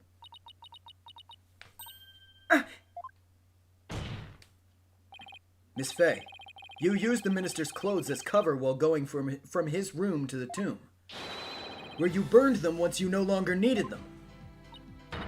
What? Uh-oh. She seems genuinely surprised by that, Apollo. Objection! Miss Faye. Wait, yes? Do you know my husband's name? It was, Inga Karkul Karine, right? That's correct, in part, but there's more. Much more. Oh. What? Inga Karkul Hakod Disnam Biani Laga Ormo Pompis Danit already is Karine the Third. Jesus, dude. What the how fucking long is your name? That's his true name. Could it be any longer? Due to its length, only a portion of it was ever made public. So, Miss Faye, did you know his true name? No, I mean, how could I? Precisely. Yet a medium must know both the face and true name of the one she seeks to channel. So then, Miss Faye couldn't have channeled Minister Inga. That's what I've been saying this whole time! Why would I want to randomly channel some old guy I didn't know? And didn't like, thanks to that last trial. I can't believe this. Apollo, I really don't think Maya is lying. However, your line of reasoning still seems credible to me. I agree, but there's something tripping us up in the details. Maybe we're working off of some wrong assumption again. Apollo? I was thinking, Yes? since I didn't channel Minister Inga, is it possible that someone else did? Someone else? But who else could it have been? I haven't thought that far yet. I mean, gee, I wonder. Such chatters without merit. Let us move on, shall we? I don't care what Garan says. I'm going to figure this out. If it wasn't Miss Faye and the Queen has an alibi, then... Apollo, forget about who's capable of channeling spirits for a second. I should consider the circumstances around the channeling, right? I'm beginning to have a thought on that, actually. I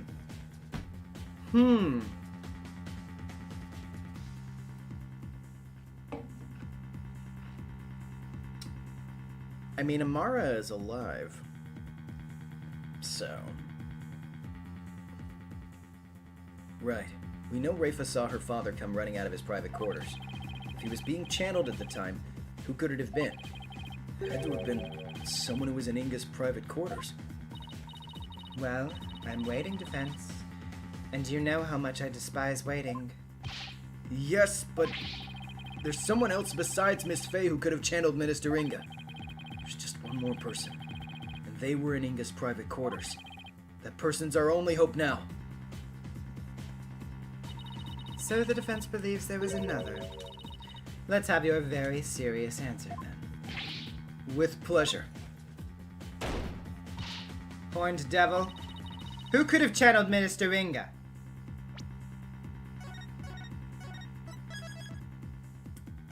Okay, let's see if my guess has any merit. Actually, does she even have a fucking profile? No, she doesn't. Okay, well...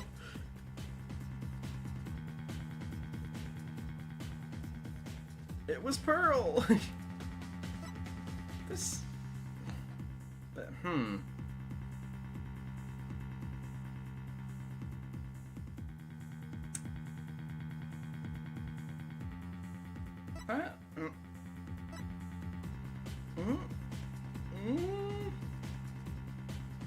Take that! Nana? Your Eminence said it yourself. That's right.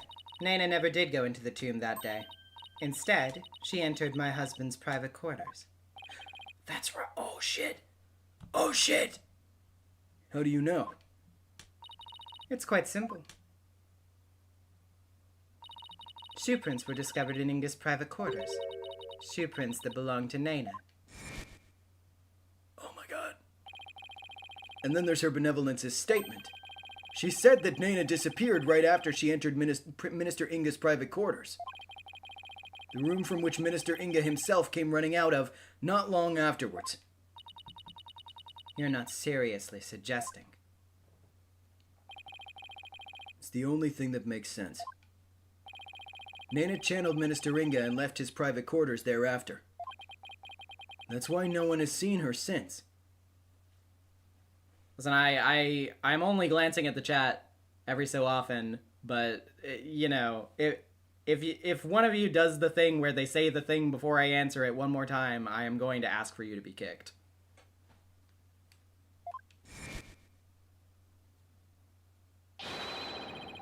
And why only the minister's shoe prints were found outside his residence?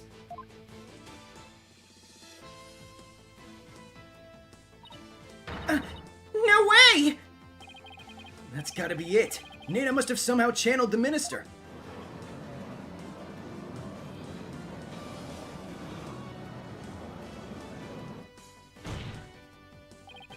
All of the circumstantial evidence has fallen into place. You can't ignore it anymore. You can't claim Nena isn't connected to this case somehow. In light of this, the defense calls Nena to the stand. Well, Your Eminence?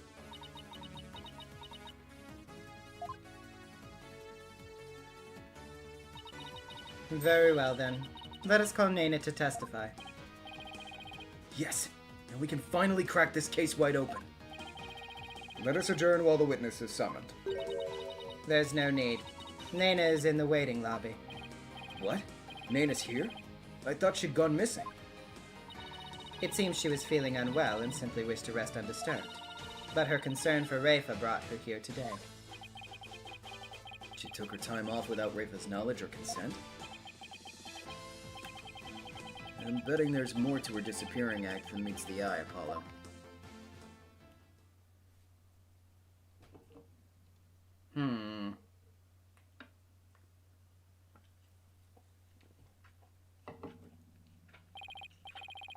Hi, Nena. Miss Nena, do you understand why you've been summoned here today?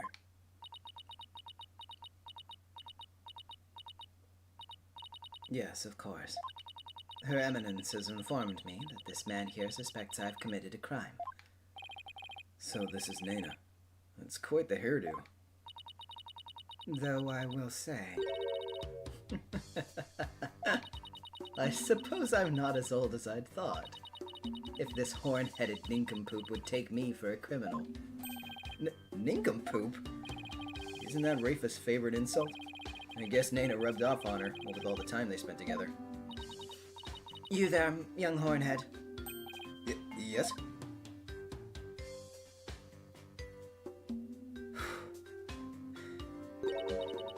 You're accusing me of slaying Minister Inga and channeling his spirit, yes? What an active imagination you have. Young folk are so wonderfully open-minded. Thanks. Just take the compliment, Justice. Now then, will the witness please proceed with her testimony? This court wishes to know if you did or did not channel Minister Inga in his private quarters.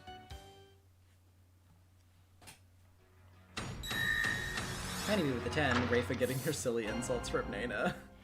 Yeah, it's cute. I'm no spirit medium, Sonny. I was feeling under the weather yesterday and decided to rest these weary bones, besides which a lowly servant such as I could not possibly be an honorable spirit medium. Only members of the royal family can learn the art of spirit channeling here in Karine. After Queen Amara's passing, Her Eminence Queen Garan is the only spirit medium left. If you believe a medium to be the culprit, it would have to be that young lass Maya Fey. And there you have it.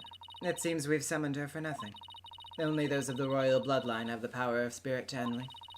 That a servant such as Nena could channel spirits is most a most unamusing jest. On the surface, anyway. But our line of reasoning has led us to this end, that Nena channeled Inga's spirit.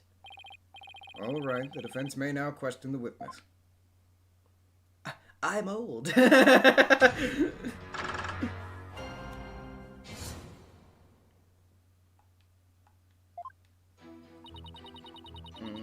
I was feeling under the weather yesterday and decided to rest these weary bones. Hold it! All these dogs stole your hat when you were in the courtyard yesterday afternoon. Was it after that that you decided to take a rest? I'd been feeling unwell all day and had pushed myself too hard. I kept feeling weak and dizzy, and that dirty mongrel only served to worsen my condition. Well, while I sympathize with you, Nena, you took the whole day off without informing Princess Rafa. She was very worried about you, you know. How very kind of her benevolence. But she need not concern herself with the welfare of a mere servant such as I. Except to Rafa, Nena's not just a mere servant. To even think a mere commoner could channel spirits or slay a minister. What hogwash. Hold it! I saw you on Steam playing Terraria. You weren't resting. I play it to relax. Lowly servant such as I. Hold it! I hear you're the head servant. Isn't that right? Are you suggesting that my position affords me the ability to channel spirits? Since you're the head servant to a family of channelers, I'd say it's plausible. If you wanted to, it's not impossible for you to learn through exposure. I think not. For that goes against the very underpinnings of the Kingdom of Khura'in. To become a spirit medium requires a noble spirit and rigorous training. But most importantly, one must be a direct descendant of the founder. It's not simply some hobby one can take up in the manner of knitting or gardening. So commoners could never become a medium, no matter how hard they tried. That's common knowledge to all who are born and raised here, young Hornhead. Only members of the royal family can learn the art of spirit channeling here in Khura'in. Hold it! Okay then. What if you actually have royal blood in your veins, Nena? Like a distant relative or something? I'm from a line of humble fishermen, all the way back to my grandfather's grandfather. I've never heard talk of royal blood or noble ancestry. Apollo, if spirit channeling's a secret art passed down from mother to daughter, then even with a royal ancestor, it'd be impossible to learn without the right training. It's as the Barbed One says. It also must be mentioned that this secret art is only taught here in the Kingdom of Khura'in, and your country's Khura'in village.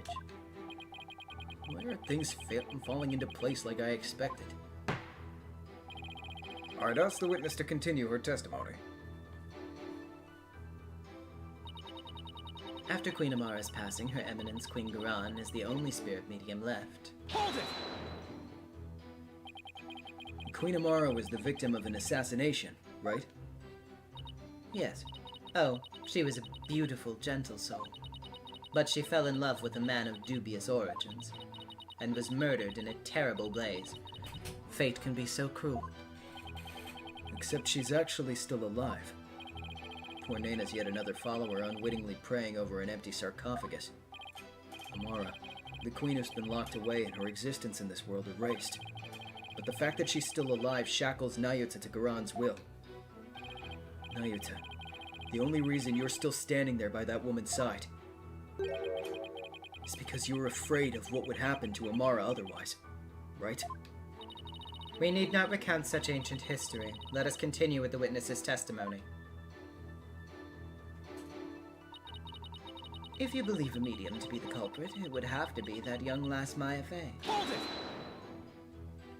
it! Miss Fey was being held hostage. She was completely tied up and didn't even know Minister Inga's true name, making it impossible for her to kill or channel him. Bah, I know nothing of that. Objection! Listen, you horned devil. Were you not just insisting that it was Maya Fey who channeled Minister Inga? My, how quickly you change your tune. No, I'm just quick on my feet when new information presents itself. I'm also quick to force my biggest smile when times like these demand it.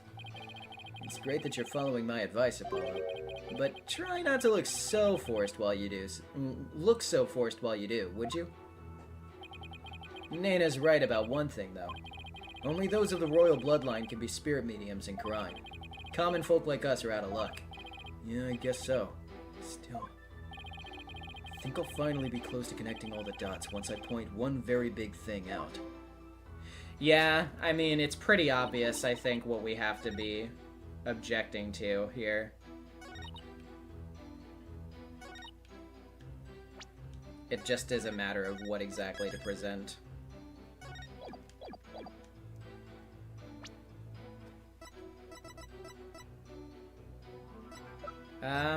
I guess we could present that photo that proves that she's been alive for longer than has been thought.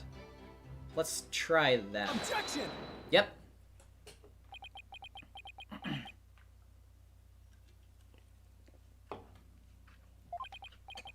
Okay, so I presented what makes sense in terms of a direct contradiction. Except I don't know how to make it make sense in the larger context of this case. Well, is the defense going to follow up its loud objection with a sound explanation? Oh, sorry. How do I put this? I believe there's a problem with Naina's testimony. Go on. She asserted that she could not possibly be a spirit medium because, in Qurine, only members of the royal family can learn how to channel spirits. I fail to see the problem in that statement, defense. Hold on, I'm getting to it, Your Majesty. Naina stated an absolute falsehood. Since we know that Amara is still alive. At the same time, circumstantial evidence points to Naina channeling Inga. After all, just after she entered his private quarters, Inga came running out screaming, despite having been killed at 2 p.m.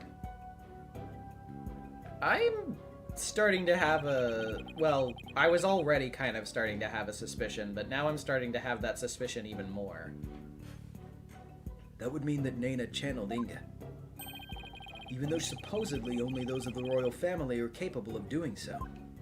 Yeah... Wait. Is it too late to ask for a refund on my trip down the rabbit hole? Mr. Wright, you may think I've lost my mind with this bluff, but if I can at least establish the possibility, I think it'll give us the break we need. Wait a sec. Are you gonna propose what I think you are? Yes, it's a huge risk, but I think there's a chance I can prove it. Will the court please take a look at this photo?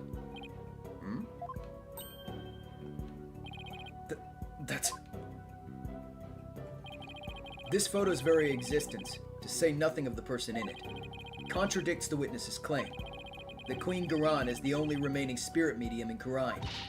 Horned devil! You mustn't! Oh, but I must. Under these circumstances, the outcome of this trial depends on it. But you already knew that, didn't you, Your Eminence? Will the defense please explain who's shown in the photograph? The person in the photo is the previous queen, Amara Sigitar Qurine. Contrary to popular belief, she was never assassinated. In fact, she's very much alive. What? But that's nonsense! Take a good look at the law book in this photo, Your Majesty. The mark of the dragon branded on it could only have been placed there after Queen Amara's supposed assassination.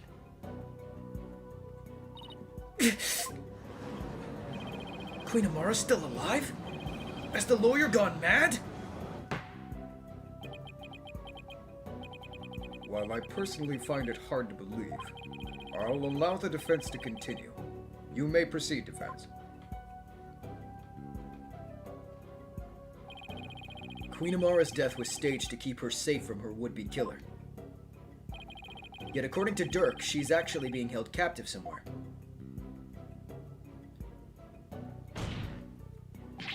But the real truth is that Queen Amara is not being held in confinement. Rather, she walks freely among us. Here, in this very courtroom today. But how?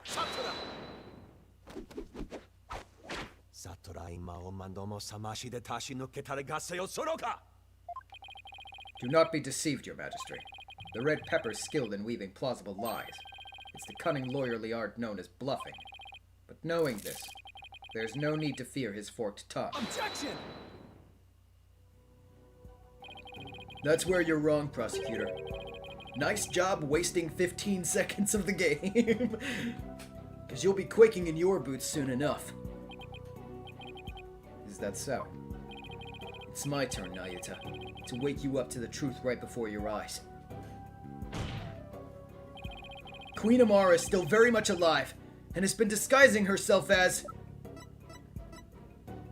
Take that! But that's... This is the simplest and cleanest explanation for everything we've covered so far. The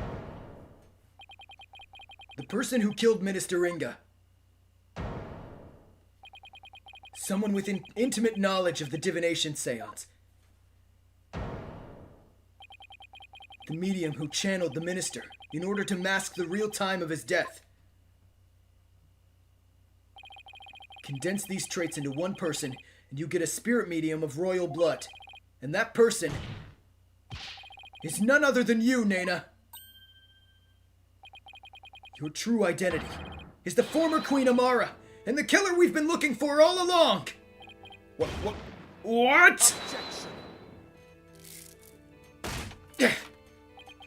Have you finally lost your mind, Mr. Justice? What you say is beyond blasphemous, even in the depths of hell. Oh my, such frightening allegations. Indeed, and absolutely ludicrous to boot. Her Eminence Queen Amara yet lives. And it's actually Miss Nena here? You've truly gone off the deep end. You don't have to take my word for it. In fact, a certain someone can help me prove it. Your Eminence! If Queen Amara truly is dead, you should be able to channel her spirit right here, right now. Isn't that correct? The baconing with the 5. Man, these extra voice lines feel like a waste of time when given to Nayuta and Garon's guards. Yeah, kinda.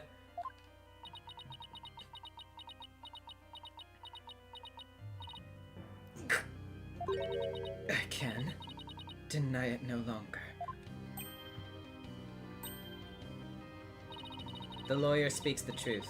Nena, the woman who stands here before us, is Amara, the former queen believed to have perished 23 years ago.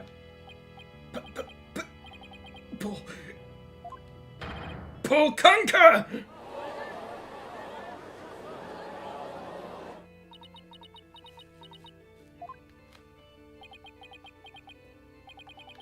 Finally. We finally got Inga's real killer on the stand. Nena, no. Amara Sigatar Karine. Please drop the act and tell us what really happened!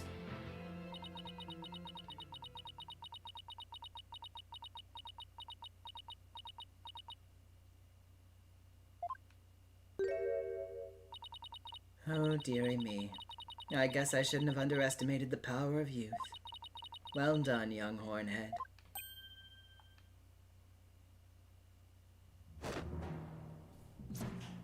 Oh?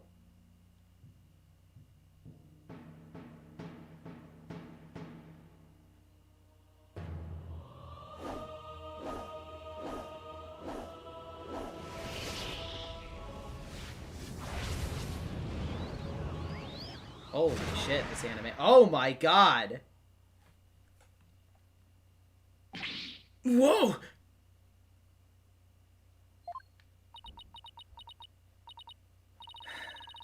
I was getting tired of masquerading as an old woman anyway.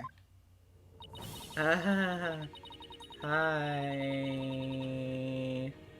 Hi. It's been far too long since I last greeted you, good people of Karine. I'm on with the 2. Magical middle-aged woman transformation. It is I, Amara Sigatar Karine, your former queen. Queen Amara?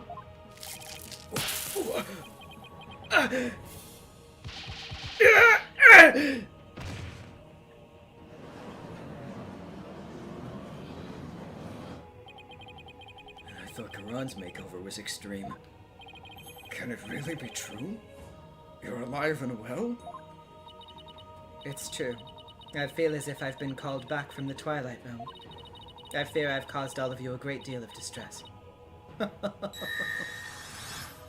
Baconing with the two. Better Queen just dropped.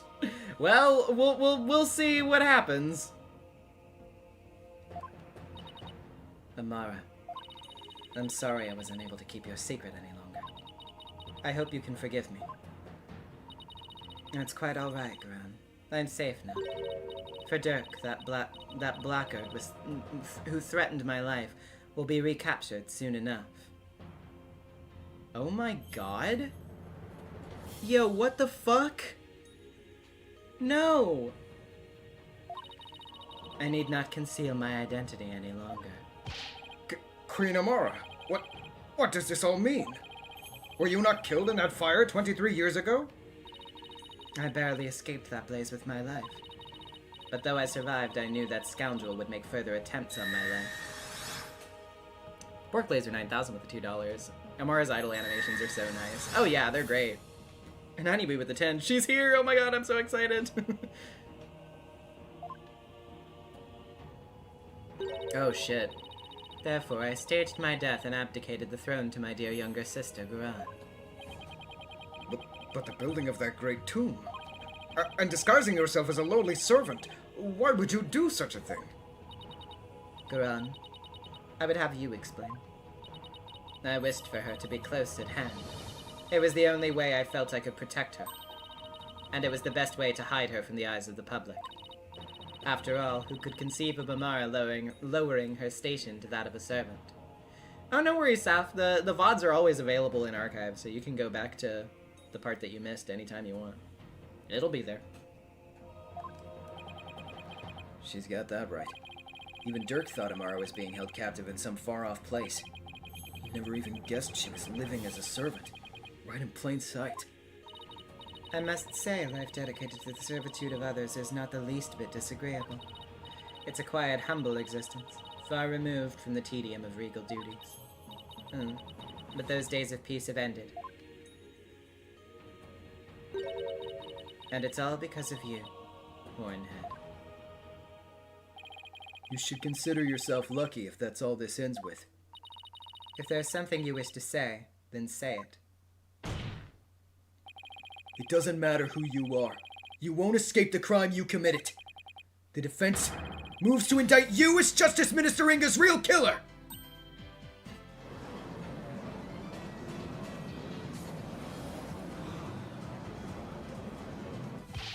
What's this? You would accuse Queen Amara of homicide? As Grand Priestess of Corionism? You can't do that! She's virtually a goddess in the eyes of her people! If you commit the crime, you better be ready to do the time. Be you a priest, saint, queen, or god. I've never met such an egalitarian person. Queen Amara, in your years disguised as Nana, you would have learned about Minister Inga's disorder. So you knew you could dress in Dirk's clothes to forge a convincing seance vision. Isn't that right? What a curious character you are. You'd label me a murderer. Me, the one who knew the people regarded as the reincarnation of the Holy Mother herself. You may be a grand figure in Corionism, but as a foreigner, you're just another suspect to me.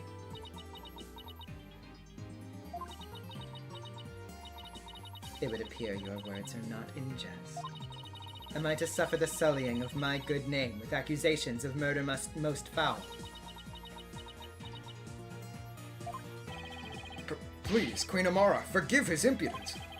The lawyer knows not what he speaks. Fear not, good magistrate, for this is the sacred hall of justice. Though I am a grand priestess on this stand, I am but a witness like any other. I shall face his accusations with grace and benevolence. Your compassion overfloweth, your mercifulness. Oh, young lawyer, in my benevolence I must warn you that your assertion suffers from a tragic flaw. There's a flaw? Nayuta, Yes, your mercifulness. who was present in the tomb when the murder was discovered? Dirk Sadmati, Maya Fey, and the victim, Minister Inga. I see. That is a fatal flaw indeed. It appears Queen Amara couldn't possibly have gone to the tomb as Minister Inga. What? Why not? Do not keep the defense waiting, Nayuta. Explain how wrong he truly is. Yes, your mercifulness. Her Benevolence Princess Raifa saw Minister Inga enter the tomb around 2:30 p.m. Yet you, the defense, claim the person she saw was the minister being channeled by Queen Amara. However, if her mercifulness had channeled him and moved to the tomb, then once she was done channeling,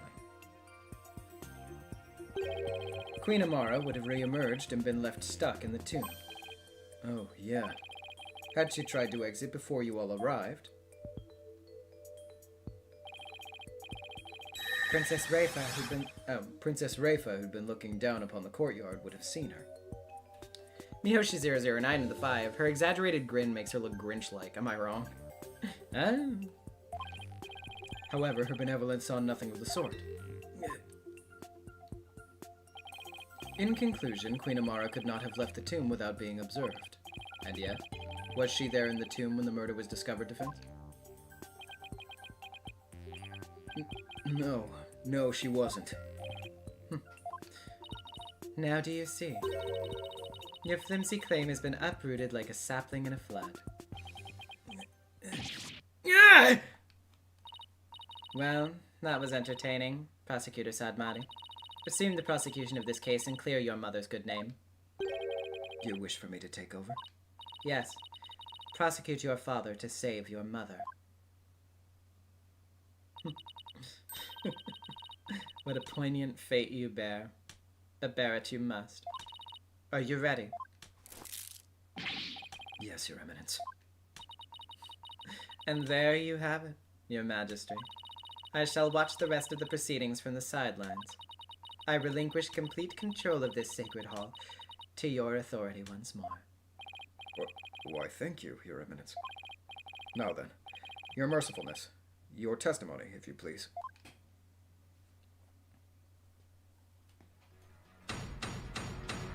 Jesus Christ, dude. I had sort of figured out the twist a little bit beforehand. I figured there was no other way it could make sense, but, like, I did not expect things to go in this direction at all. I did not expect her to be such a fucking snake. That's crazy. Now I shall destroy your utterly absurd and barbarous theory. I was not anywhere near the tomb following the murder. Were your theory correct, I would have been in the tomb once I had stopped channeling. My husband Dirk is the killer, but he has fled from this sacred hall. May the Holy Mother rain judgment upon the traitor Dirk Sadmati for his crimes.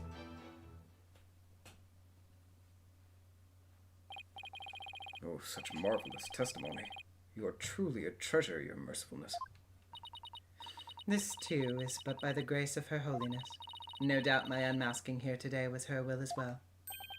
Oh my. The Holy Mother, you say? Yes, surely Her Holiness has guided me to this witness stand. The Disney animal shit. And to the purity of truth. Oh, how magnificent. Queen Amara, the Holy Mother's messenger here on earth. Praise be for Queen Amara! Blessings! Blessings upon her mercifulness! Where did those animals even come from? Now then, the defense may question the witness. But remember, she's a Grand Priestess, so disrespect will not be tolerated. That means no pointing out conflicts, inconsistencies, or any other flaws in her testimony. Okay, then what do I do? I just listen to her testimony and I'm like, yes, ma'am, of course, ma'am. No objections here, ma'am. You're objectively correct.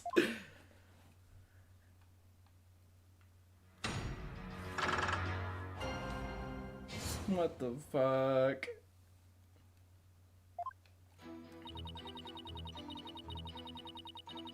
Okay. I guess I'll just die then.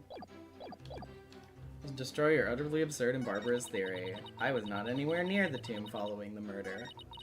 Were your theory correct, I would have been in the tomb once I had stopped channeling. My husband Dirk is the killer, but he has fled from this sacred hall. May the Holy Mother rain judgment upon the traitor Dirk Sadmati for his crimes. I guess she's gonna keep on claiming Dirk is the killer until she's blue in the face. Bork Laser 9000 with the 2. No lions in Karine, but tigers are kosher.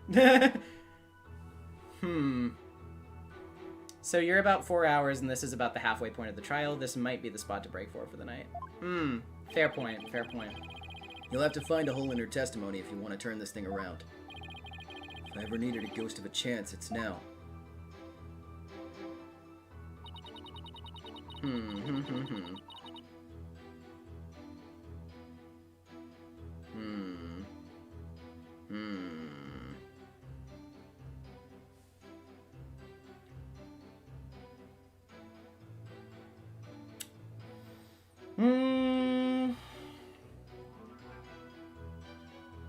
Keep going to the next chapter, Brian. You know, I'm sorry to disappoint a couple of you, but I actually do think I'm going to take Luke's advice and break it off here, because I do need to be doing some work tonight anyway, and I have a couple of other things that I have to get done throughout the week also, so I think it'd probably be better if I conserve a little bit of energy. Sorry to disappoint, but that's the call that I'm going to make. Oh, okay.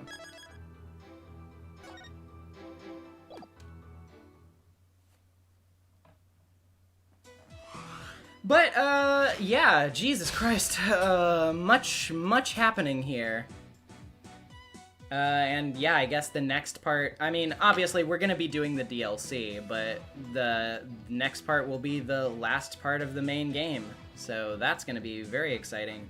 Honestly, I'm kind of thinking too, usually while I do trade off weekly for Ace Attorney, to do something different the next Tuesday and then go back to Ace Attorney the following Tuesday.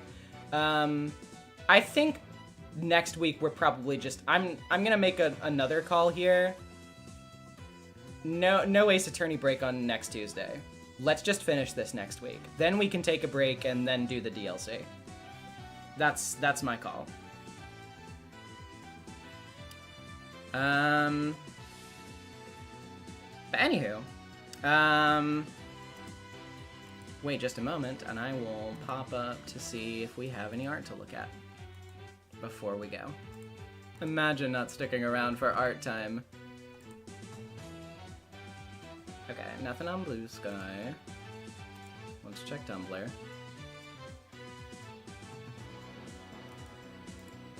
We got a couple things here. Gonna have a wild time next week. Oh, I'm looking forward to it.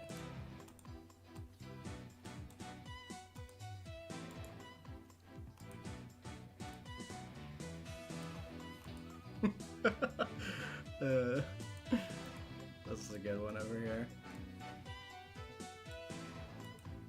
Okay. Let's see. Let's check the Discord real quick as well. Oh, so cute. Jane, actually, if Jane, if you're still here, do you mind me showing the doodle that you sent in our group chat? Because that's so adorable.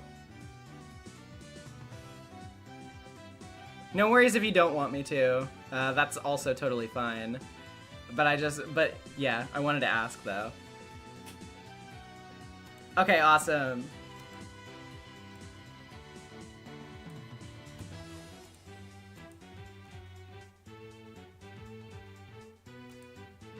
Okay, and then let's check the actual StreamYard channel.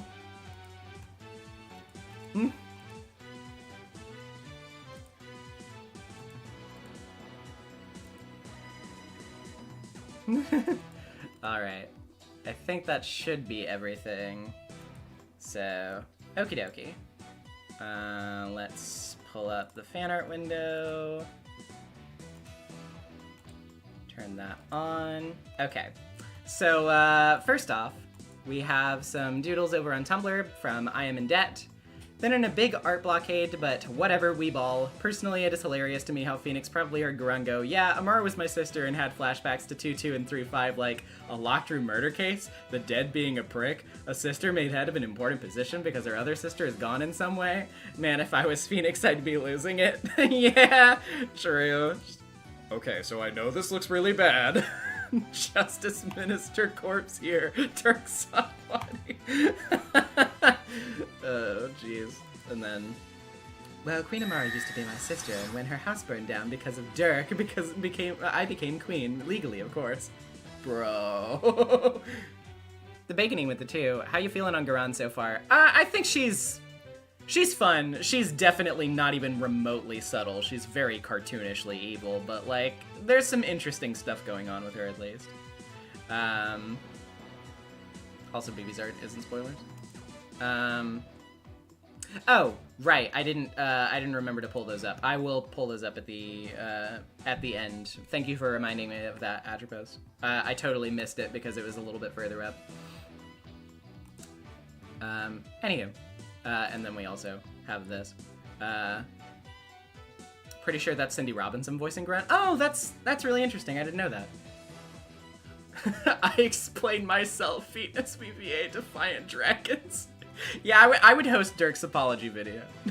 Or I would collaborate on his apology video. I'd be like, listen, everybody, just listen to him. Hear him out. Jesus Christ.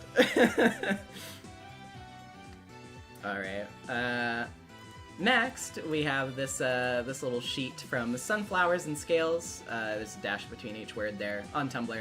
Enjoying NezumiVA's Spirit of Justice streams lately. I would never kiss a frog.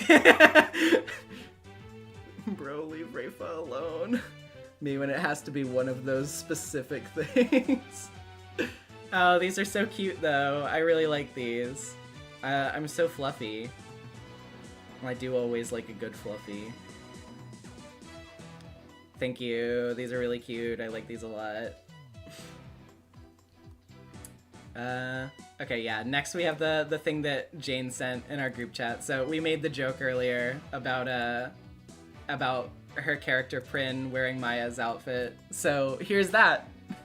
She's so adorable. Maya Faye! That's true! I didn't even think about that joke! Oh, it's so adorable though. You did such a fantastic. I mean, Jane's fucking cracked at art though. Like she always does really good art. But yeah, this is really really cute. Oh, it actually does like really suit her too. Honestly, like it doesn't look unfitting on her at all. Gee. All right. Next up, moving on over to the Discord, and I will open up those other ones in a minute. Just be patient with me. We have this doodle from Pining Tree. Justice for Athena. Let me in! And Trucy. First time. Very funny. We have these couple of doodles from Manjor. Some quick art I made, at least non-spoiler related art.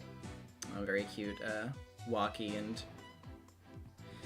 Oh, jeez. You know, that's a very interesting rare pair, but very cute.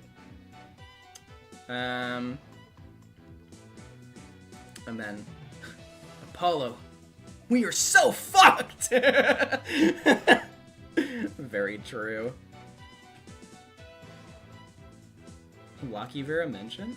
Yeah, like I think it's something that I've seen somewhere before as well. I don't remember if it was also Manjor that did that too, though. Okay. And then, hold on, I'll be opening these. BB guns. Lots of drawings of Amara and a few other characters from my sister. So we got this one. Oh, gosh. These are gorgeous. These colors, holy shit. Like the actual, like the traditional coloring. Oh man, that's so good. We have these. Damn. We have this. Oh. Man. I'm just kind of marveling at, like, the actual, like, the traditional coloring here. It's so, so good.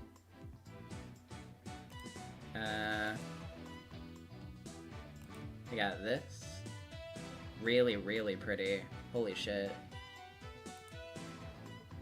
We got this. Aww, with Rafa. Wah. God. We so silly. God, I can only imagine how Rafa is feeling right now, too, with all of this. Jesus. I'm thinking about it.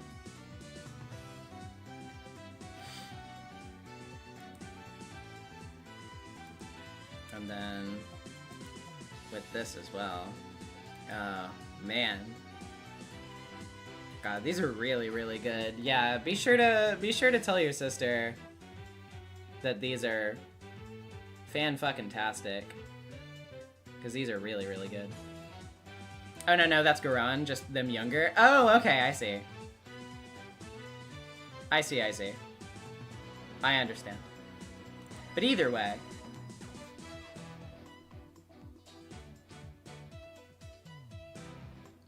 But yeah, these are really, really good.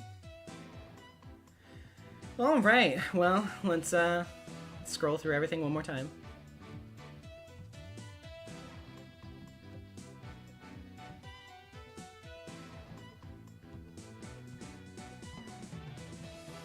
All right.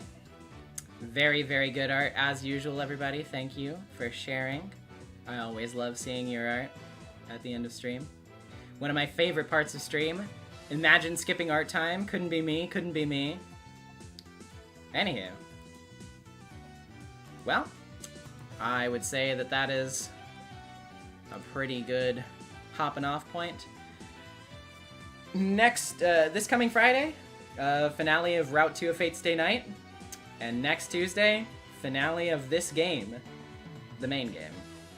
The DLC will be after that. Thank you so much for watching, everybody. I will see you around. Have a good one. Oh, yeah. Also, I'm going to be guesting on a Save Data stream on Saturday as well. So, if you have been missing seeing me around the Save Data parts, then you should go watch Save Data, because they're awesome. And I'll see you there as well. Okay. Anyway, I'll see you guys later. Bye!